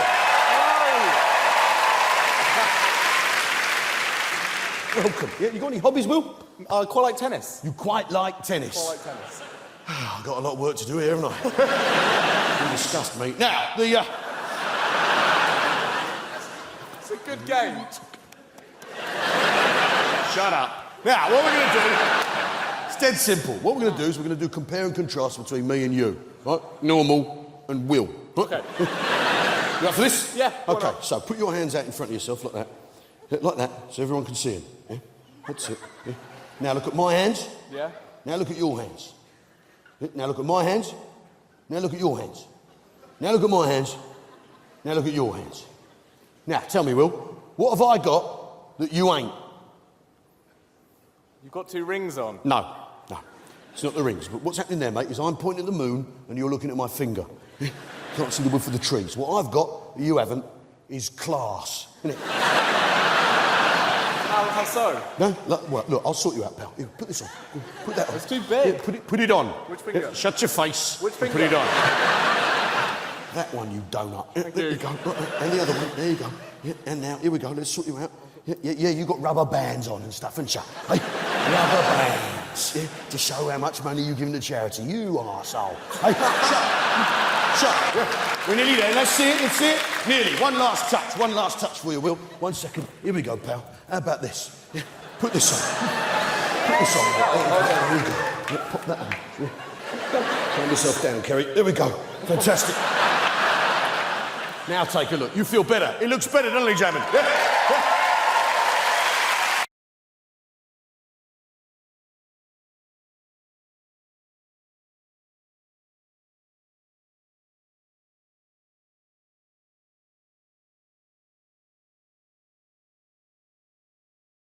I hope I haven't offended anybody.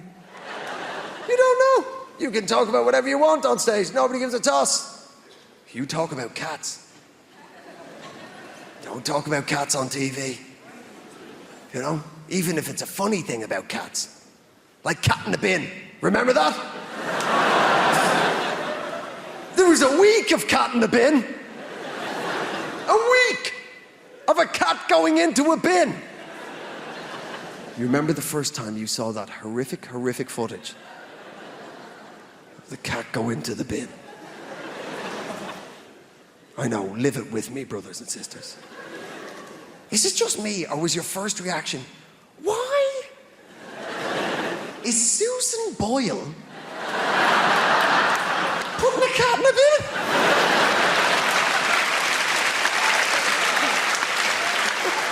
What's going on? Genuine, my first reaction when I saw the cat go in, I've turned into such an environmental idiot as I've got older. Genuine, my first reaction when I saw the cat go into the bin was, oh God, no, wrong bin. A cat is 100% recyclable. You never know, man. I love the news and the tabloids. I love the tabloids, man. But are they creepy? Oh, you better believe they are. Here's a classic example, lad. The Middletons. Kate and Pippa. Right? They must have been raised in pretty much the same upbringing, right? They've got to be pretty similar women. Not in the tabloids, they're not. I feel sorry for Pippa, do you? Because all the filth is on her, isn't it? Because the tabloids can't say anything untoward about Kate, not the future Queen of England. So, oh, here she comes. Lovely, lovely Kate. Oh, lovely, lovely Kate. Here she comes. Duchess of Cambridge. Future Queen of England. Here she is. Oh. Handing out coins to the immigrant children. Look at filthy Pippa. Oh, you filthy cat. Who brings an arse to a wedding? Yeah. Oh, lovely, lovely Kate. Oh, healing the poor with her eyes. Oh. Look at filthy Pippa. Down the docks with a bell. Ding, ding. Come and get it, boys. Come on.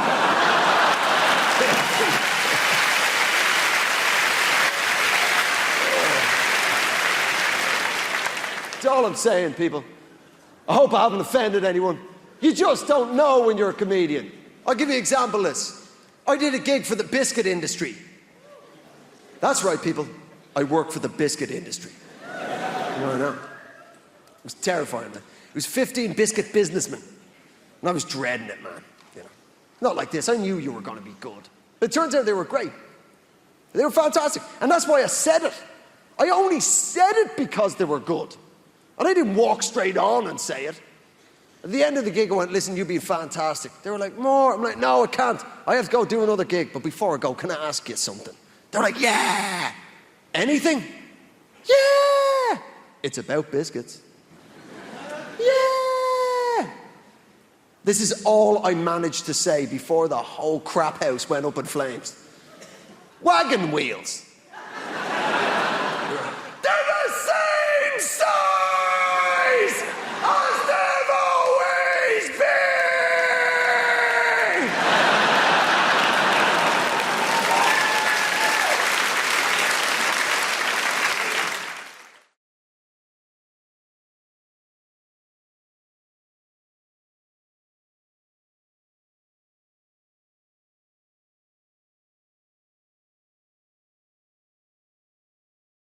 It's a Tuesday night. We've all got to stay over. Should we go for a drink?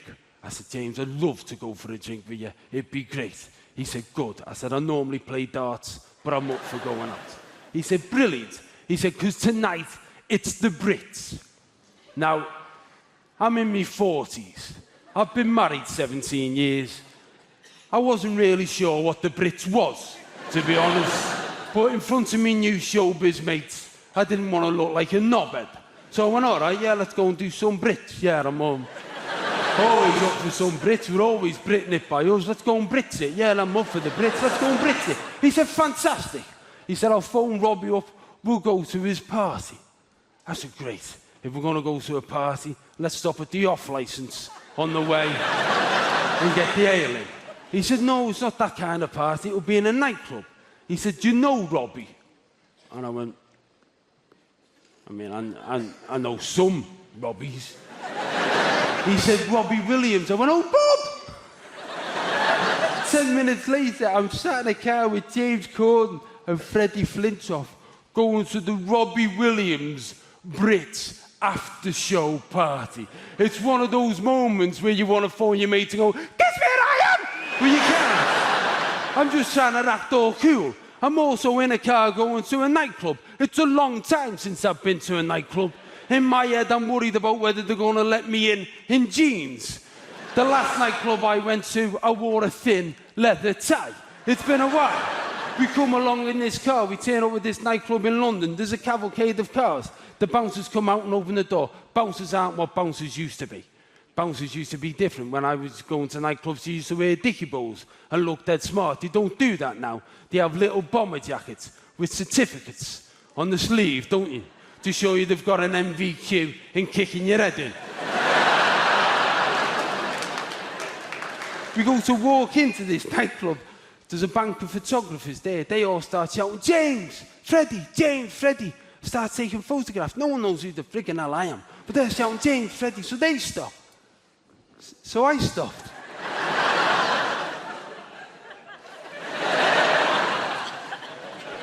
Goes into the nightclub. It was a bit loud, to be honest with you. It was a bit loud, and there was a lot of songs without words, a lot of boom, boom, boom. And I had a really good book that I was halfway through, so I didn't want to stay out late anyway. And also, Robbie wasn't there, which disappointed me immensely. I spent all night hoping to bump into Robbie Williams. I spent all night walking around with a bottle of beer in my hand in case I bumped into Robbie Williams, so I could say, oh, do us a favour, Robbie, take that. I know. Shit, Joe, who else you going to do it with? So I spent all night doing that. Goes home, woke up the following morning, one of my mates phoned me up. He said, where were you last night? I said, look, I'm sorry I missed the dart. He said, where were you? I said, I was just working. He said, I know where you were. I said, what do you mean? He said, you were out in London, weren't you? I said, what do you mean? He said, get up, have a look on the Sky News website, have a look in the showbiz section, look at the Brits after-show party. I said, look, mate, I said, I don't want you to think I've become a champagne Charlie. I was just out with some lads from work. We were going to this thing. We had to stay over. He said, just get up and have a look, knobhead. I got out of bed. I looked on the Sky News website. I looked in the showbiz section. I looked at the Brits after-show party. There was 42 photographs. Photograph number 39 was a picture of me, James Corden, and Freddie Flintoff walking into the Robbie Williams party. The caption next to it said, an unlikely trio. It said James Corden and Freddie Flintoff arrived at the Robbie Williams after-show party with Bez from the Happy Mondays. It's a tough time to be a young person in the world right now. I think it's a tough time, and here's why. I was writing on a TV show last year, and at the end of the show, when it was canceled, I checked my bank balance on my phone. And on my phone, I saw that I had $5,421, not to brag. And this is how little I know about being an adult. I saw the bank balance on the screen, and I thought to myself, with no irony, I should buy a house. Not a big house, one of those small $5,000 houses. How is any millennial ever gonna own a home? How is any young person ever gonna own a home? It seems impossible, and it's made me hate old people. I see a few of you in here tonight. I hate you. Because every old person in a city like London or LA or New York is the same. They're like, my house is worth £2 million, but when I bought it in 1981, I paid 11 raspberries for it.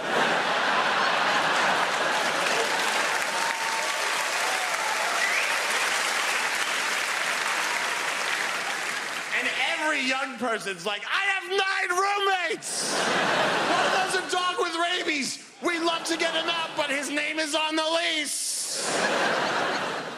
And every old person's like, I'm a librarian with a country home in the Cotswolds. Go fuck yourself.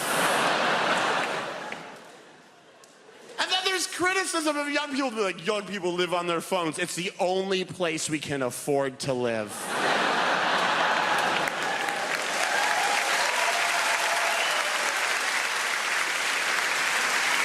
By the way, our governments are the oldest governments. Like, the US government has the 3rd oldest government in the world. It's Croatia, Mozambique, the United States, and the UK is 9th. The average age of a US politician is dead. All of our leaders are crazy old. It's a gerontocracy.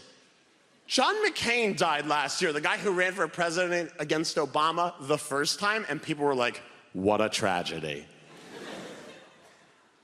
What? They're like, what a tragedy. Gone too soon.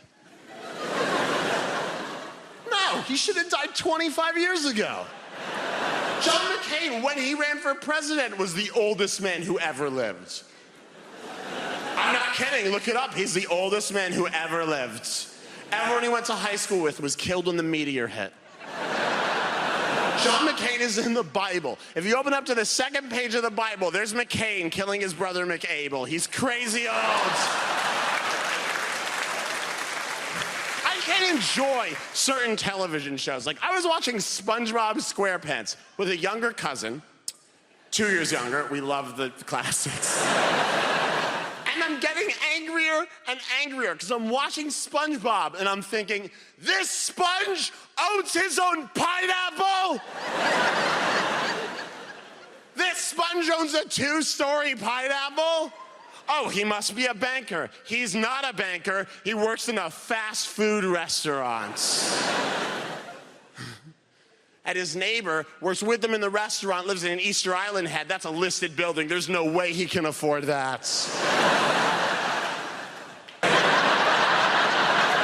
it on your ass with a key in your eye. It's also good to be here because I enjoy drinking. That's how I got this lovely voice. But I do enjoy drinking, and it's beautiful here for that. You know, like in LA, I'm an alcoholic. In Canada, I'm a drinker. Here, fine. I'm absolutely fine. I have nothing to worry about. Everything's wonderful. In fact, I could be fit.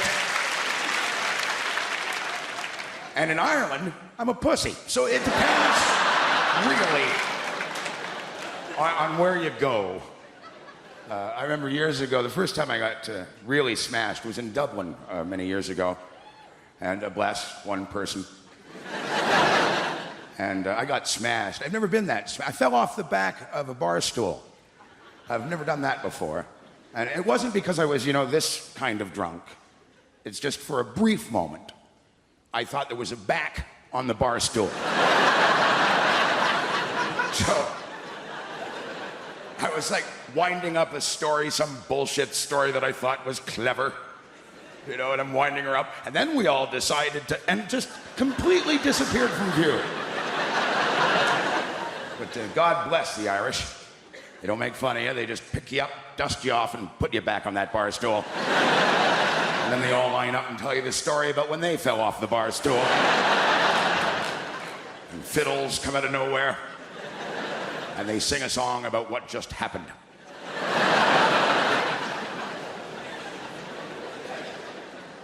I don't like organized drinking. I'm not big on like stag parties, any of that bullshit. Most of my, at my age, most of my friends are getting remarried. And the stags are a bit calmer when you're getting remarried. We just got smashed and watched Iron Man 2. Dumbest movie I've ever seen, and if you think it's good, then shoot yourself. There's no point. But I got smashed and mad at a movie. That's never a good sign. Walking home drunk with a suit. Nothing sadder than drunk men in suits. Way too many pockets. I'm walking, getting closer to my house. And what I don't know, I was wearing a necktie. And the wind grabbed the front part, the fat part of my tie, and threw it over my shoulder, leaving me with that little tie. I was so drunk, I looked down and thought, oh my God, I'm huge. How am I ever gonna fit in my little house? I'm gonna have to live outside now. There's really, truly nothing sadder than a man drunk coming home, and there's the old lady in the house. And when I say old lady, women, don't get all pissy. I'm her old man, so please don't form a giant woman and come up here and attack me. I've always had that fear of women. If you piss off more than 5, they morph into a big one and just come at you. Men all over the world, man. We stand outside of our homes drunk, auditioning to get in. There's nothing sadder standing outside of your house at 3 o'clock in the morning, practicing the word hello.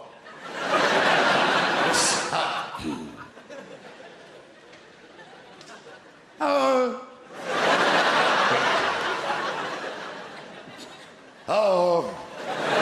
Howdy. Oh, don't say howdy, you stupid bastard. Only drunk people say howdy. Might as well jump through a window and kick her in the crotch if you're gonna say howdy. My name is Ardle. It is a real name. I am a real person. Don't worry, nobody ever gets my name right. Call me all sorts of things. Harry and Arnold and Aaron and Anal. That was one, genuinely. Yes, I heard that over a tannoy system at a theatre in Norwich. Could Anal come to the stage door, please? Lovely. Me being so passive, I just turn up and go, yeah, it's me, Anal. What do you want? Of course, a lot of people call me Dougal.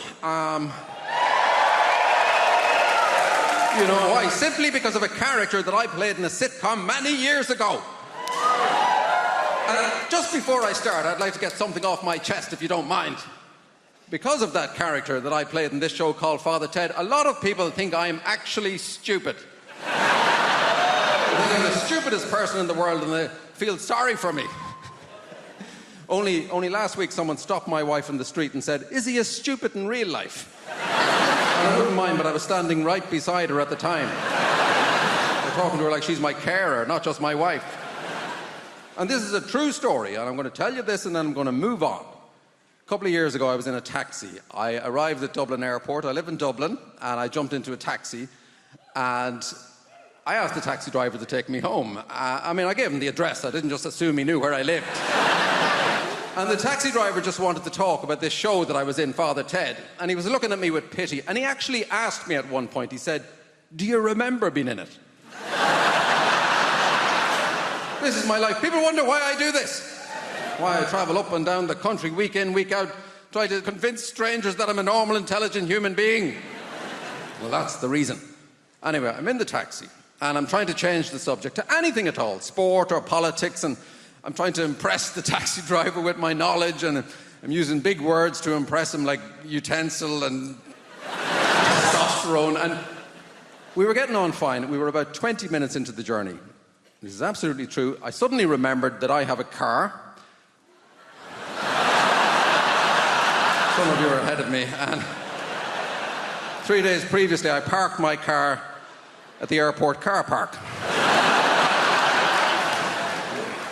And I just couldn't tell him. I couldn't bring myself to tell him. I know how the world works. One little slip up, you'd never be allowed to forget it. Oh, sorry, could you turn around? I'm such a big fool. No. I know he'd be telling everyone, oh, you'd never believe who I had in the car, that feckin' Egypt from Father Ted. So I let the driver take me all the way home. And as soon as he was out of sight, I called another taxi and I went back to the airport. A lot of people know that I used to be a bouncer, which, if you didn't know, I imagine that's come as quite a surprise. What? I was. Problem is, I still look like a bouncer. There's about 12 of you in here that showed me your tickets, and people still treat me like a bouncer. I went out a little while ago for a drink. I'm in the bar's hot, so I went outside, get some air, send a text message. So I wasn't stood there very long. I looked up from my phone and a queue had formed. That's the kind of... I had to learn how to be a bouncer while being a bouncer, which is like the worst place to learn how to do that job, especially when people think you can fight. I accidentally got a reputation that I could fight. I was 19, it was in my local bar, and I was drunk. I was really drunk. I'd had like 50 beers. I had 3. You know I had 3. Because I realised about that lie, like, as you get older, you think that lie's going to stop. It doesn't. It just changes. Like, do you remember being 19 and you go out drinking with your friends and you have like 3 Budweisers and you're comatose, but your friend says, how many drinks did you have last night? You're like, 50. Then you get into your mid-30s and you actually go day drinking and consume 50 pints and then come home and like throw up on a cat and go to the toilet in the cupboard. But the moment your partner says to you, how many drinks did you have last night? You're like, 2. I think that second one was a bad one. I was really drunk. I was that level of drunk where I've now gone to the toilet and now I can't stop going to the toilet. Like, have you ever been that drunk? You've broken the seal and now you can't stop pissing. It doesn't even look like piss anymore, does it? It's so clear. It doesn't it? It doesn't look... Have you ever had that drunk thought where you're like, taste it? Can't me neither. I haven't unless you have. I haven't, you, because right, that's disgusting. Why would you bring that up? I haven't.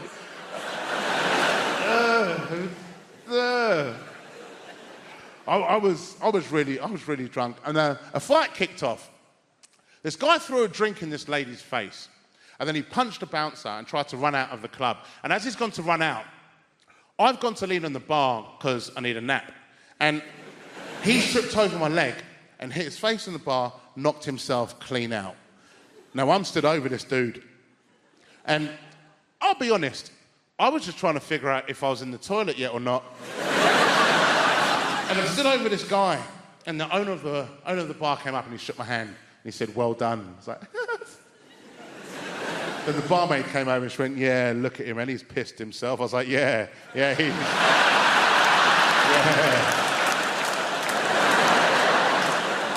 Yeah, he's definitely did that. There's a lot of misconceptions about bouncers as well. People think we know a lot more about star signs than we really do.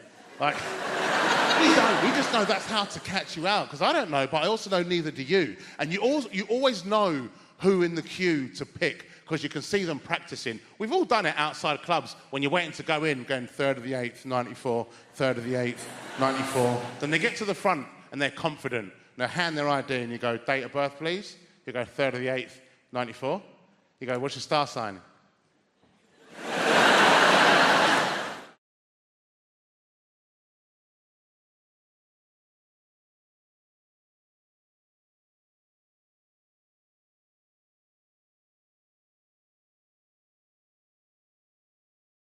I read this thing, right, online, so it must be true, where everyone who's under the age of 30 is going to live till 160. Like, you look tired now. 160? I don't want to be sat in a flat, leaking, liver spotted. Your ears and nose, they never stop growing. I'm going to be sat there looking like I work at bloody Gringotts Bank, just like... And I think if I get to 160, I'm ending it. I don't know how you do it. What are you going to do? Sort of suffocate yourself with a bag for life? I reckon the best way, and maybe like a toaster in a bath situation, but it'd be one of those like sit-down baths with a chair and a door, and then you have to wait for it all to fill up. You put in a bit of matey for a last bit of luxury, and then you go, oh shit, I forgot the toaster, and then you have to wait for it all to drain. You open the door, you go out onto the landing, down a stair lift, into the kitchen, you go, what the bloody hell have I come in here for? It's never going to happen.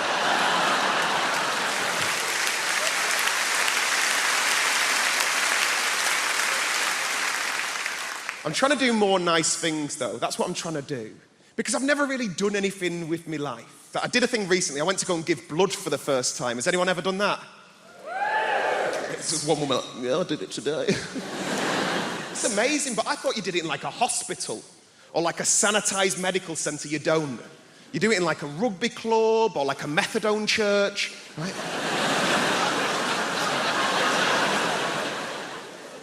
I turned up to this bingo hall near my nan's house, right? I was greeted by the second moodiest person I've ever seen in my life. It was a woman called Linda.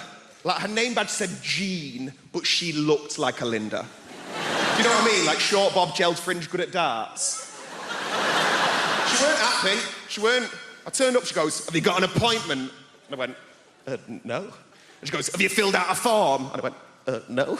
And then she threw this form at me, and as I'm walking off, she goes, thank you very much for giving blood. We really appreciate it.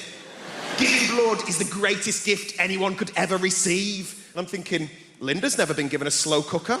So, take this form, I start filling it out. I had to use this woman's eyeliner because Linda wouldn't lend me a pen. Just filling it all out. And as I said, the only reason I went to go and give blood is make myself feel like I'd done something with my life. And instead, I'm faced with all these very serious adult questions. It was things like, have you ever been to Africa? And I'm like, no. And he goes, have you ever had sex with a man? And I'm like, no. And he goes, have you ever had sex with a prostitute? And I thought, I've done fucking nothing with my life. Nothing.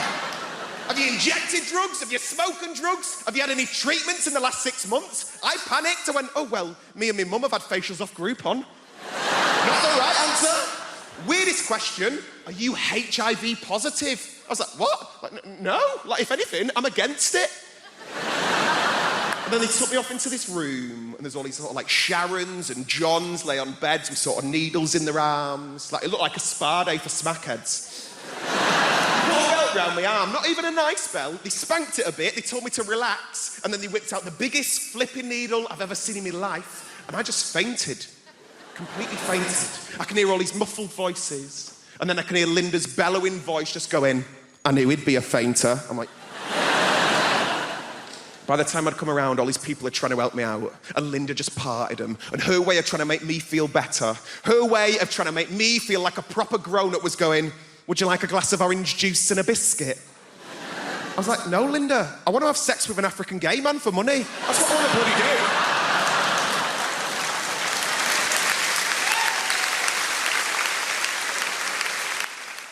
Explain the concept and naked attraction to you, and you're going to think to yourself, Suze, previous to your gig tonight, did you nip outside and smoke some crack? Because that's how mental it is. Right, Emma, a girl walks out on stage, she's like, I'm looking for a boyfriend. And the host goes, brilliant, we've got 6 naked men in tubes behind. Then the host says to the girl, what are you looking for? And the girl will always do the same thing. She'll go, oh my God, you've really put me on the spot. And you think, no, you chose to come on this show, moron. She goes, well, I guess I'm looking for a boyfriend, but also a friend. I really like going to European city breaks, maybe someone that likes travel. And I really like music gigs as well, so maybe someone that likes music. And I guess if I'm being really honest, what I'm looking for is love. And the host goes, brilliant, let's see if you can find love by judging dongs. Okay?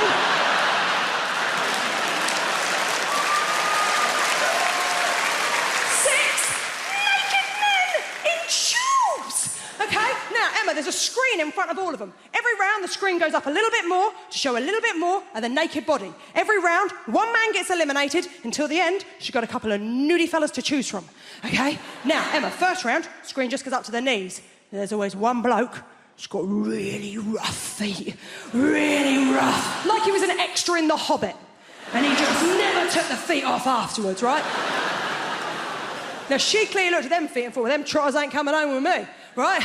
And you think, well, that's the end for him. Not the end. They don't shoot him. You think it's the end of the show for him, but it's not. It's not the end of the show, because he then has the indignity of the screen going the whole way up, so you see his penis and his face.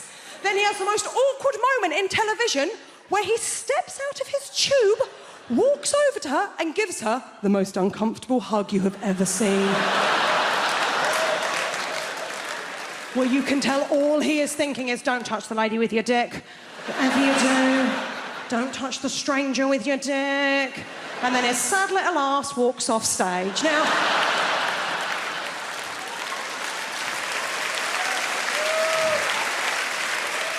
the next round, the screen comes up to the waist.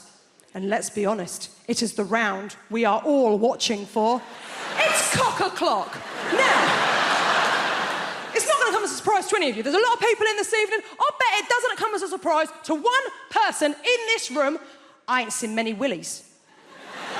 I ain't seen many of them. I ain't seen many willies. I'm not a connoisseur when it comes to willies. I was straight for a month when I was 18. I don't have the wrists, okay?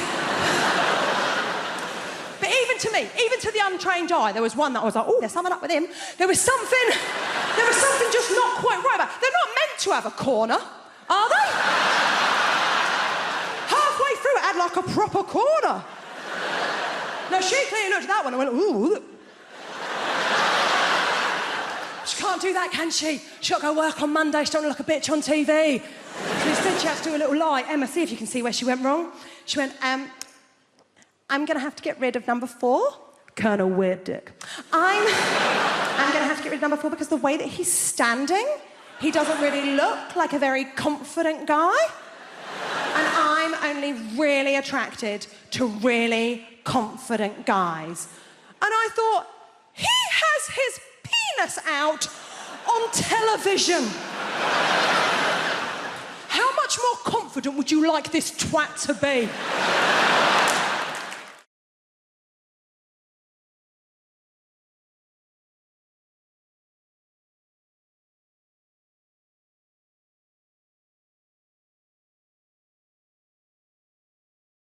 I'm a romantic, that's my problem. I love romance. Oh, I want to be in a relationship. I want to try edible pants. You can't edible solo, they don't let you. I'm absolutely fascinated by them. Here's why. It must be someone's job to keep edible pants from being too delicious. Because they've got to be okay in context, but there's a team of scientists that's working day in, day out to make sure that none of us start craving them. Struggle being single. I'm a pick-me girl. Do you guys know what that is? A pick-me girl is a type of woman who's like me. I'm not like the other girls. Why? Because I like live music. Shackle me. I do like live music. Like sometimes I wonder if anyone's gone to see the band Placebo thinking it was The Cure. So I do think about that stuff.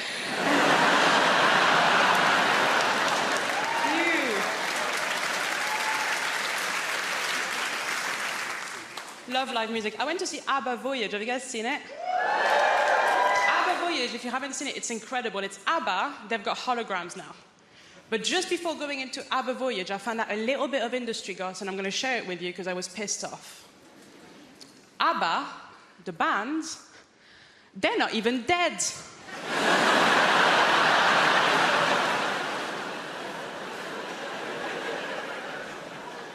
And they've got holograms, is it? You can't have holograms if you're alive. Hey, ABBA, go to work.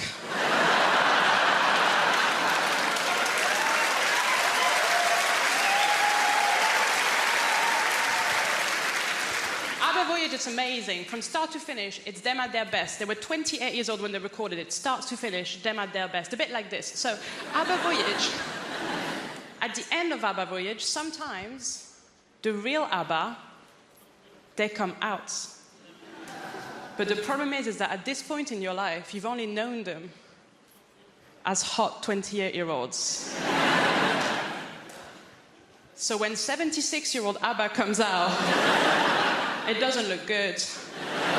It doesn't look like them. It looks like their parents have come to pick them up.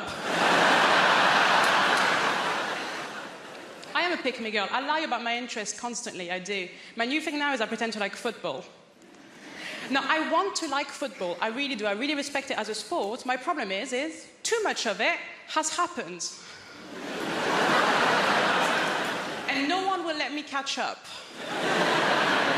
Like, everyone needs to stop playing for like 5 years, and then I'll start casual, season 1, episode 1. Now, the real reason I'm trying to get into football is because, basically, I met this guy. Thank you. And, oh my God. So he told me that he could have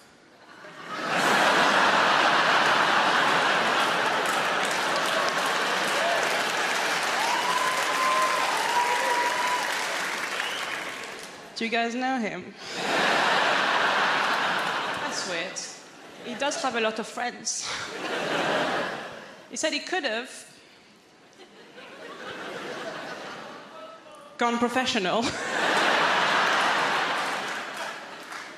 But then, and this is so sad,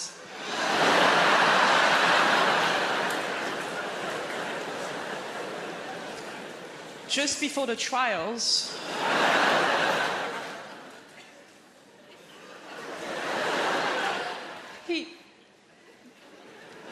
he didn't have the skills. He didn't have the skills, the work ethic, or the natural talent. So close.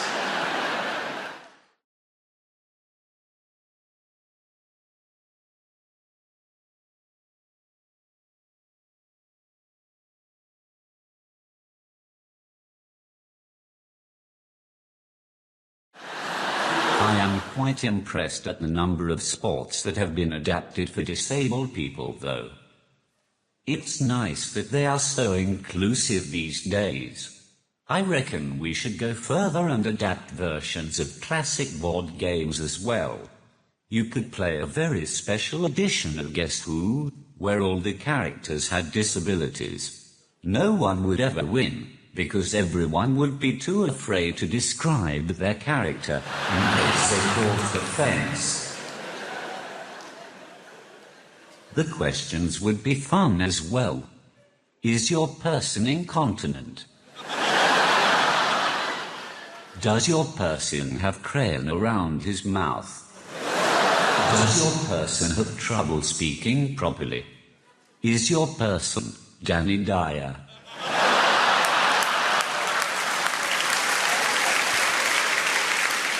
You could also have a disabled version of Monopoly, where every space is just free parking. Speaking from the personal experience of a bloke with a disability, I think that the dating game is much harder for people like myself. I've tried speed dating. That didn't work. By the time I'd typed out a sentence, it's time to move on to the next person. And I'm not looking for sympathy either.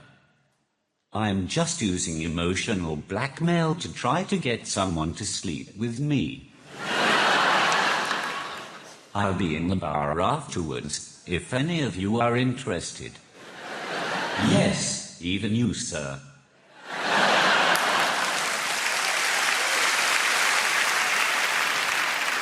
One of the main problems I have with dating is that I find it hard to approach girls in the traditional sense. I don't have the ability to chat up a woman. When I meet a girl, I have to type them up. And that just sounds wrong. You type up your dissertation, you type up your will, and you type up your letter to your grandma. There's nothing sexy about being typed up. Even if there was, when you're typing excitedly to a woman, and accidentally spell something wrong, autocorrect is a ducking nightmare.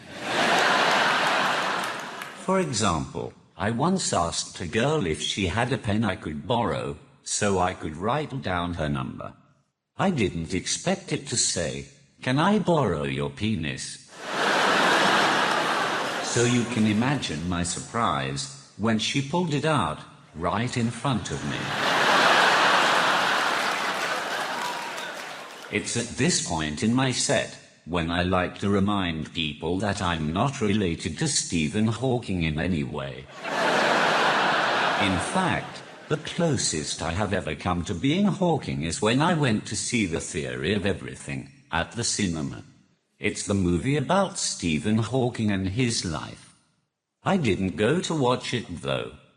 I just went so that I could sit at the back, say random sentences on my iPad, and fuck with the rest of the audience. I read this thing, right, online, so it must be true, where everyone who's under the age of 30 is going to live till 160. Like, you look tired now. 160! I don't want to be sat in a flat, leaking, liver spotted. Your ears and nose, they never stop growing.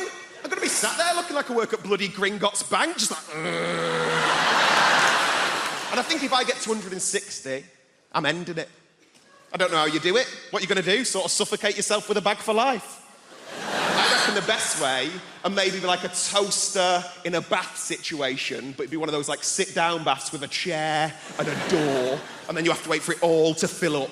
You put in a bit of matey for a last bit of luxury, and then you go, oh shit, I forgot the toaster, and then you have to wait for it all to drain. You open the door, you go out onto the landing, down a stair lift, into the kitchen, you go, what the bloody hell have I come in here for? It's never going to happen.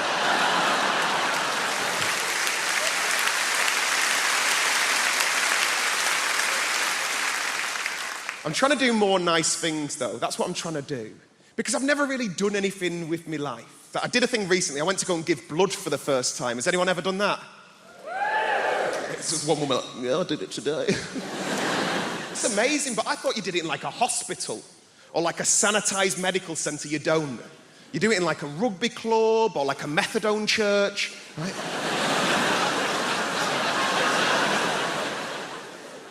I turned up to this bingo hall near my nan's house, right? I was greeted by the second moodiest person I've ever seen in my life. It was a woman called Linda. Like, her name badge said Jean, but she looked like a Linda. Do you know what I mean? Like short bob, gelled fringe, good at darts. She weren't happy. I turned up, she goes, have you got an appointment? And I went, no. And she goes, have you filled out a form? And I went, no. And then she threw this form at me, and as I'm walking off, she goes, thank you very much for giving blood. We really appreciate it. Giving blood is the greatest gift anyone could ever receive. And I'm thinking, Linda's never been given a slow cooker. So, take this form, I start filling it out. I had to use this woman's eyeliner because Linda wouldn't lend me a pen. Just filling it all out. And as I said, the only reason I went to go and give blood is make myself feel like I'd done something with my life. And instead, I'm faced with all these very serious adult questions. It was things like, have you ever been to Africa? And I'm like, no. And he goes, have you ever had sex with a man? And I'm like, no. And he goes, have you ever had sex with a prostitute? And I thought, I've done fucking nothing with my life. Nothing.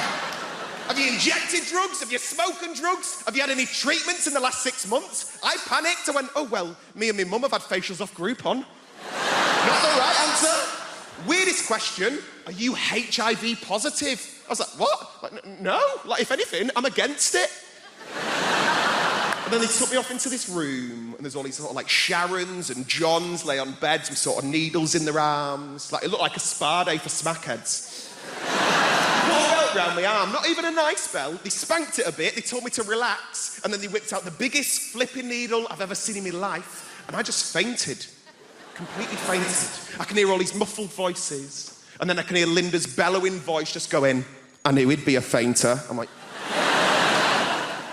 By the time I'd come around, all these people are trying to help me out, and Linda just parted them. And her way of trying to make me feel better, her way of trying to make me feel like a proper grown-up was going, would you like a glass of orange juice and a biscuit? I was like, no, Linda, I want to have sex with an African gay man for money. That's what I want to bloody do.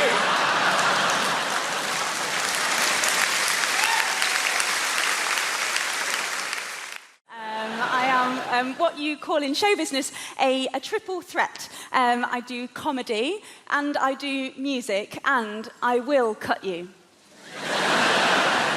Just joking, I probably won't. So it's so fantastic to be here today. I will be doing a little bit of music, so if you're a fan of NWA or Snoop Doggy Dogg, then I apologise. I'll be about 3 minutes.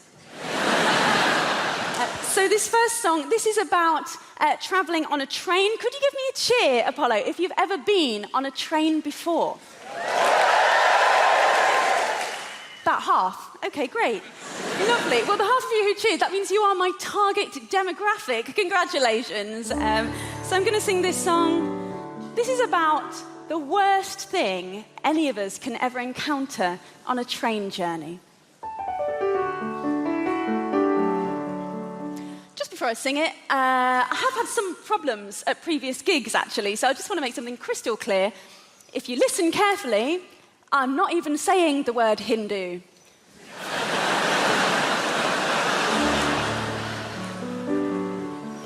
Just listen harder. Hindu on a train.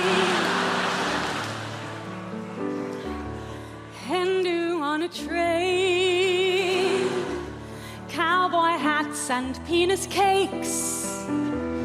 Neck tattoos and big L plates. And voices like a foghorn in a drain. Hindu on a train. Groping every passing male. I suspect you've been to jail. And God willing, you might all go again. And although I have so many things to say to you, I'm aware that there are 6 of you, and all of you have had more fights than me. I've never glassed someone, but I do know how. Perhaps I'll glass you now. Hindu on a train. You brought your own speakers too, brilliant. To belt out Calvin Harris tunes. I mean, the maid of honor's clearly on cocaine. Hindu on a train. You see me staring and you threaten me. Then drunkenly you all set on me, and with a dick-shaped bottle take your aim. If you only knew, we're not so different, me and you. Just 3 months ago, my friends Hindu, we got drunk and we pretty much hijacked a plane. We were worse than you. We went down on all the crew. Mostly reluctant gay men, some women too.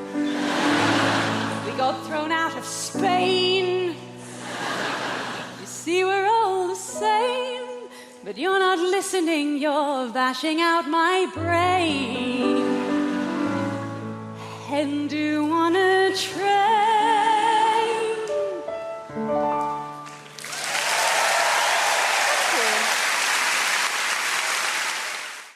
And this is what I'm talking about, the assumption that if you're in a place like that, you obviously are the help. Okay, example 2, that's it, white people. One more example, and then we're moving on, right? I'm on tour in the UK. I'm going up to Leeds. All my team was already up in Leeds setting up the theatre. I'm travelling with my tour manager and best friend, Lila, also a black woman. So I go, you know what? That's Lila. I go, you know what, Lila? Let's not drive. It's a long drive. Let's get a train and go up in comfort. So we rush down to the train station. I buy us 2 first-class tickets. There's a train leaving, so we jump on the train. Train takes off.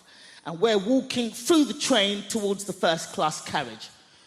We walk into the first-class carriage. This white woman is sitting at a table. She looks up, she sees us, and at the top of her voice, she shouts, "This is first class!"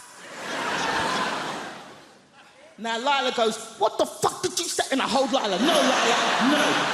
No." I just grab her by her collar. "No, Lila, no. No, Lila.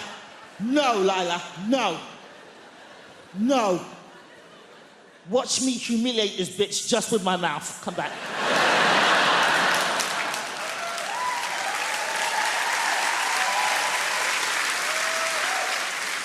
So at the top of my voice, I say, "Thank you, lady. But what was it about us that made you assume that we didn't belong in the first-class carriage?" She starts to fumble. Everybody on the train just kind of leans out from behind their seats.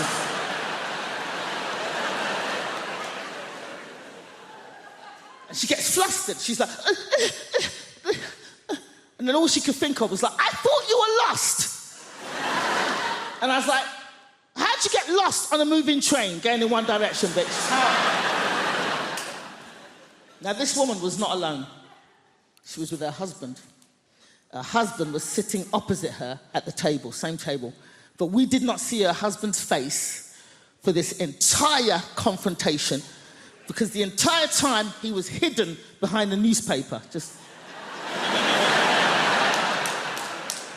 His hands never came down. All we saw were his knuckles just gripping that paper. And they were in their 60s. So they'd obviously been married a long time, and he's behind that newspaper going, "Ah! Nosy, big-mouth cow! 30 years we've been married, and every day of those 30 years I've said, mind your own fucking business."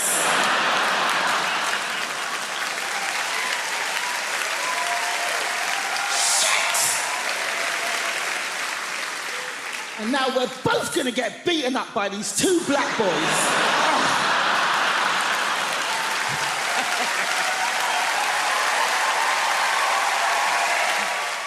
I recently got one of those virtual reality sets into the house, you know, with the mask and the whole... How many of you have done this yet? 1, 2, 7. It's amazing. It's genuinely stunning to me how few people have had a go on this, like whatever. It's genuinely stunning. You put the mask on your head. It's got 2 screens, independent screens. So therefore, everywhere you move, it's like perfectly realistic. You put the headphones in. It's like completely immersive. You're in a 360-degree in all direction, totally artificial world. It's genuinely stunning. I think it's going to change gaming. I think it's going to change movies. It is going to revolutionize burglary. It's just...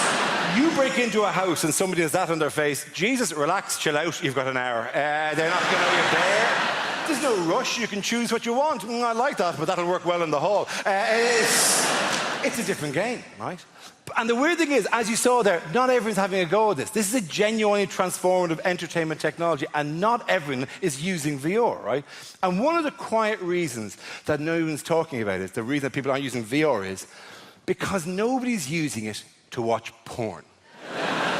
It seems like a weird thing to do, but in the kind of history of nerdy kind of things, porn is surprisingly important for getting new technology accepted. Porn is the reason why Blu-ray beat the other kind of special DVD in their race a few years ago. Porn is the reason that sometimes video streaming software beat other kinds of video streaming software. The stuff that gets used for porn has a place immediately in the market, right? And nobody is using VR for porn, right? And I'm not naive, right? I know that men are visual creatures, but I can kind of see, you know, no man, while actually making love, has ever there been going, "Oh my God, this is incredible. Oh my God, honey, this is amazing. Oh, I'm almost there. I'm almost there. Let me just have a quick look around the flat. Oh, that's fantastic. Oh, that's amazing. Jesus, huge." Is that Corner Singer original now, or did you have a fun idea? But the main reason that people aren't using VR for porn is because you cannot be entirely sure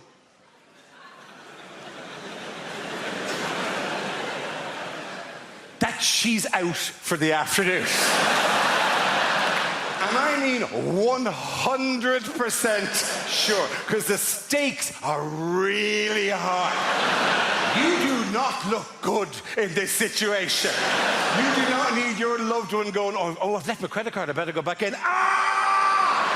What is this you're doing to yourself?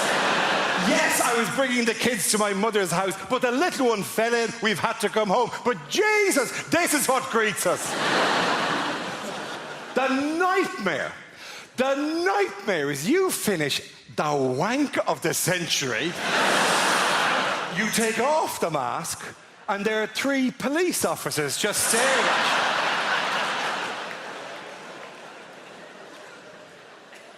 you. Going, do you have no idea what's been happening for the last while? Somebody broke into your house. They were spotted, we were called, there's been a standoff. You've been a hostage for 45 minutes.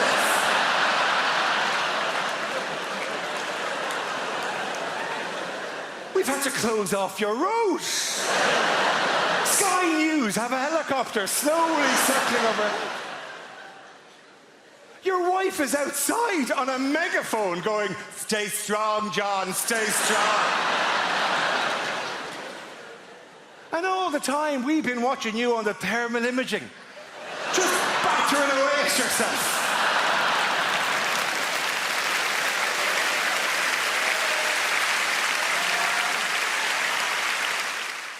There's other younger people in the room, right? You know what I mean. You have only ever known a time in your life when you're trying not to get pregnant or trying not to get somebody else pregnant. And I don't want to blow my own trumpet, but on both accounts, I fucking smashed it. I think it comes down to skill set at the end of the day, doesn't it? People are just good at different things. Some people are good at the violin, some people are good at parallel parking. I was very good at taking the pill. Every day, every day, every day. Honestly, I used to think I was so good at taking the pill, I deserved a reward. Arguably, there was a reward. It was the reward of not having to watch Peppa Pig or cleaning up another human's shit. Tell you what I don't understand, right, is women who are on the pill and forget to take it. Don't get that. Because don't get me wrong, I forget things. I forget my keys, my wallet, the fact I'm married. Sure! But forgetting to take something that can prevent you from creating a human that could one day say, turn the machines off, is what she would have wanted.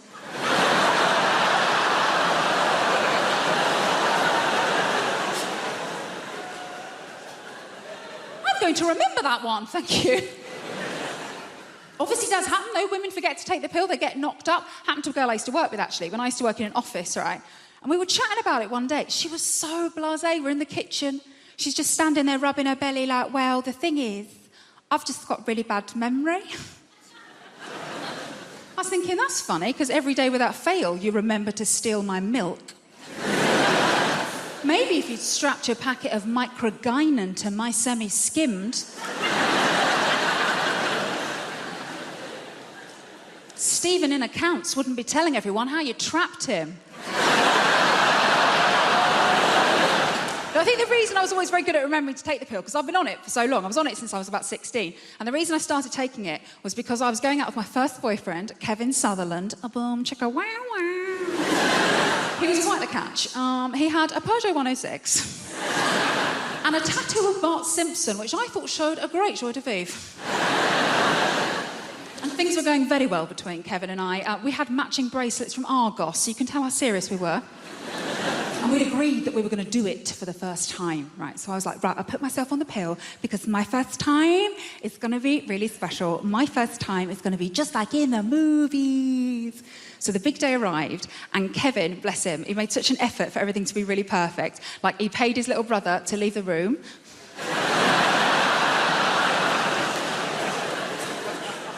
To this day, the most romantic thing a man has ever done for me. And he made a mix CD of all of our favourite romantic songs. You know, like Boom, Boom, Boom, Let Me Hear You Say Wayo. And as we lay down on his single bed, with his Liverpool FC duvet cover on it, the scent of Lynx Africa heavy in the air,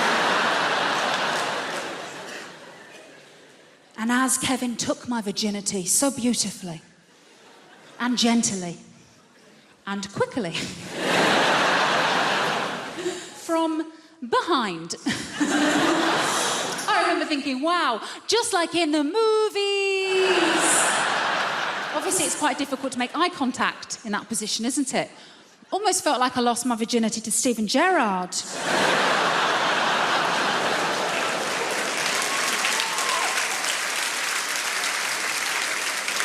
I'll never walk alone. I never will. A lot of people often ask what made me get into stand-up comedy. I always say my mum's side, that's the funny side. But it more or less started with school. When I was in school, I was dyslexic. I can hear the thoughts in the room right now.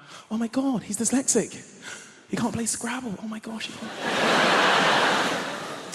I think where comedy started for me, because I was a bit of a class clown, you know, and the thing is when you're dyslexic, it's not that you can't read or you can't write. For every child, it's always different. For myself, it was always my concentration would affect my education. Like, let's say, for example, I'm talking, let's say me and you are friends, bro. We're not being destructive, though, to the class. But everybody in this room remembers that one particular old teacher. She's like 172 or some stuff like that, yeah?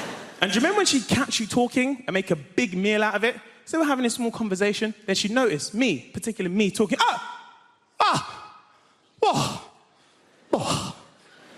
ghastly. We've got a conversation over here. Yes, children, we've got a conversation over here. No, stand up. No, you can stand up.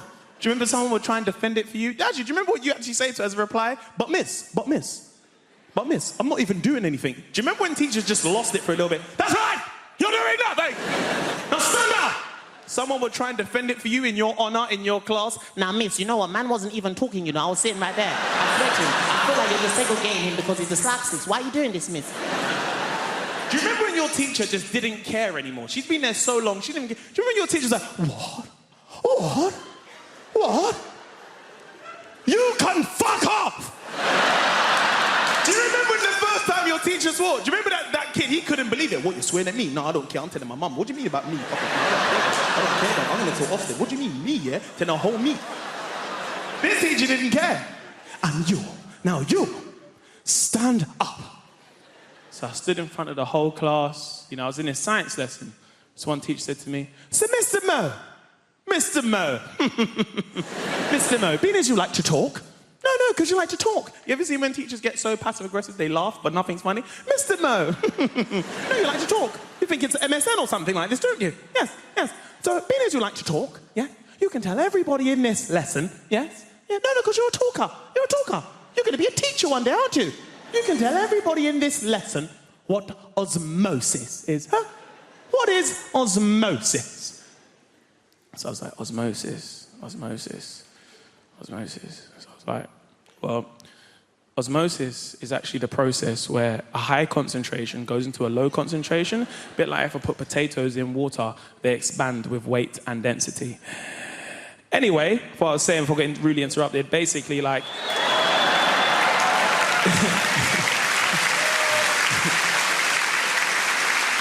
This old teacher lost her mind. Do you remember the teacher got so angry they start shaking, but they shake so much their turkey neck would shake at the same time? Do you remember that teacher? How dare you, in my lesson, on the day of the Sabbath? The Sabbath?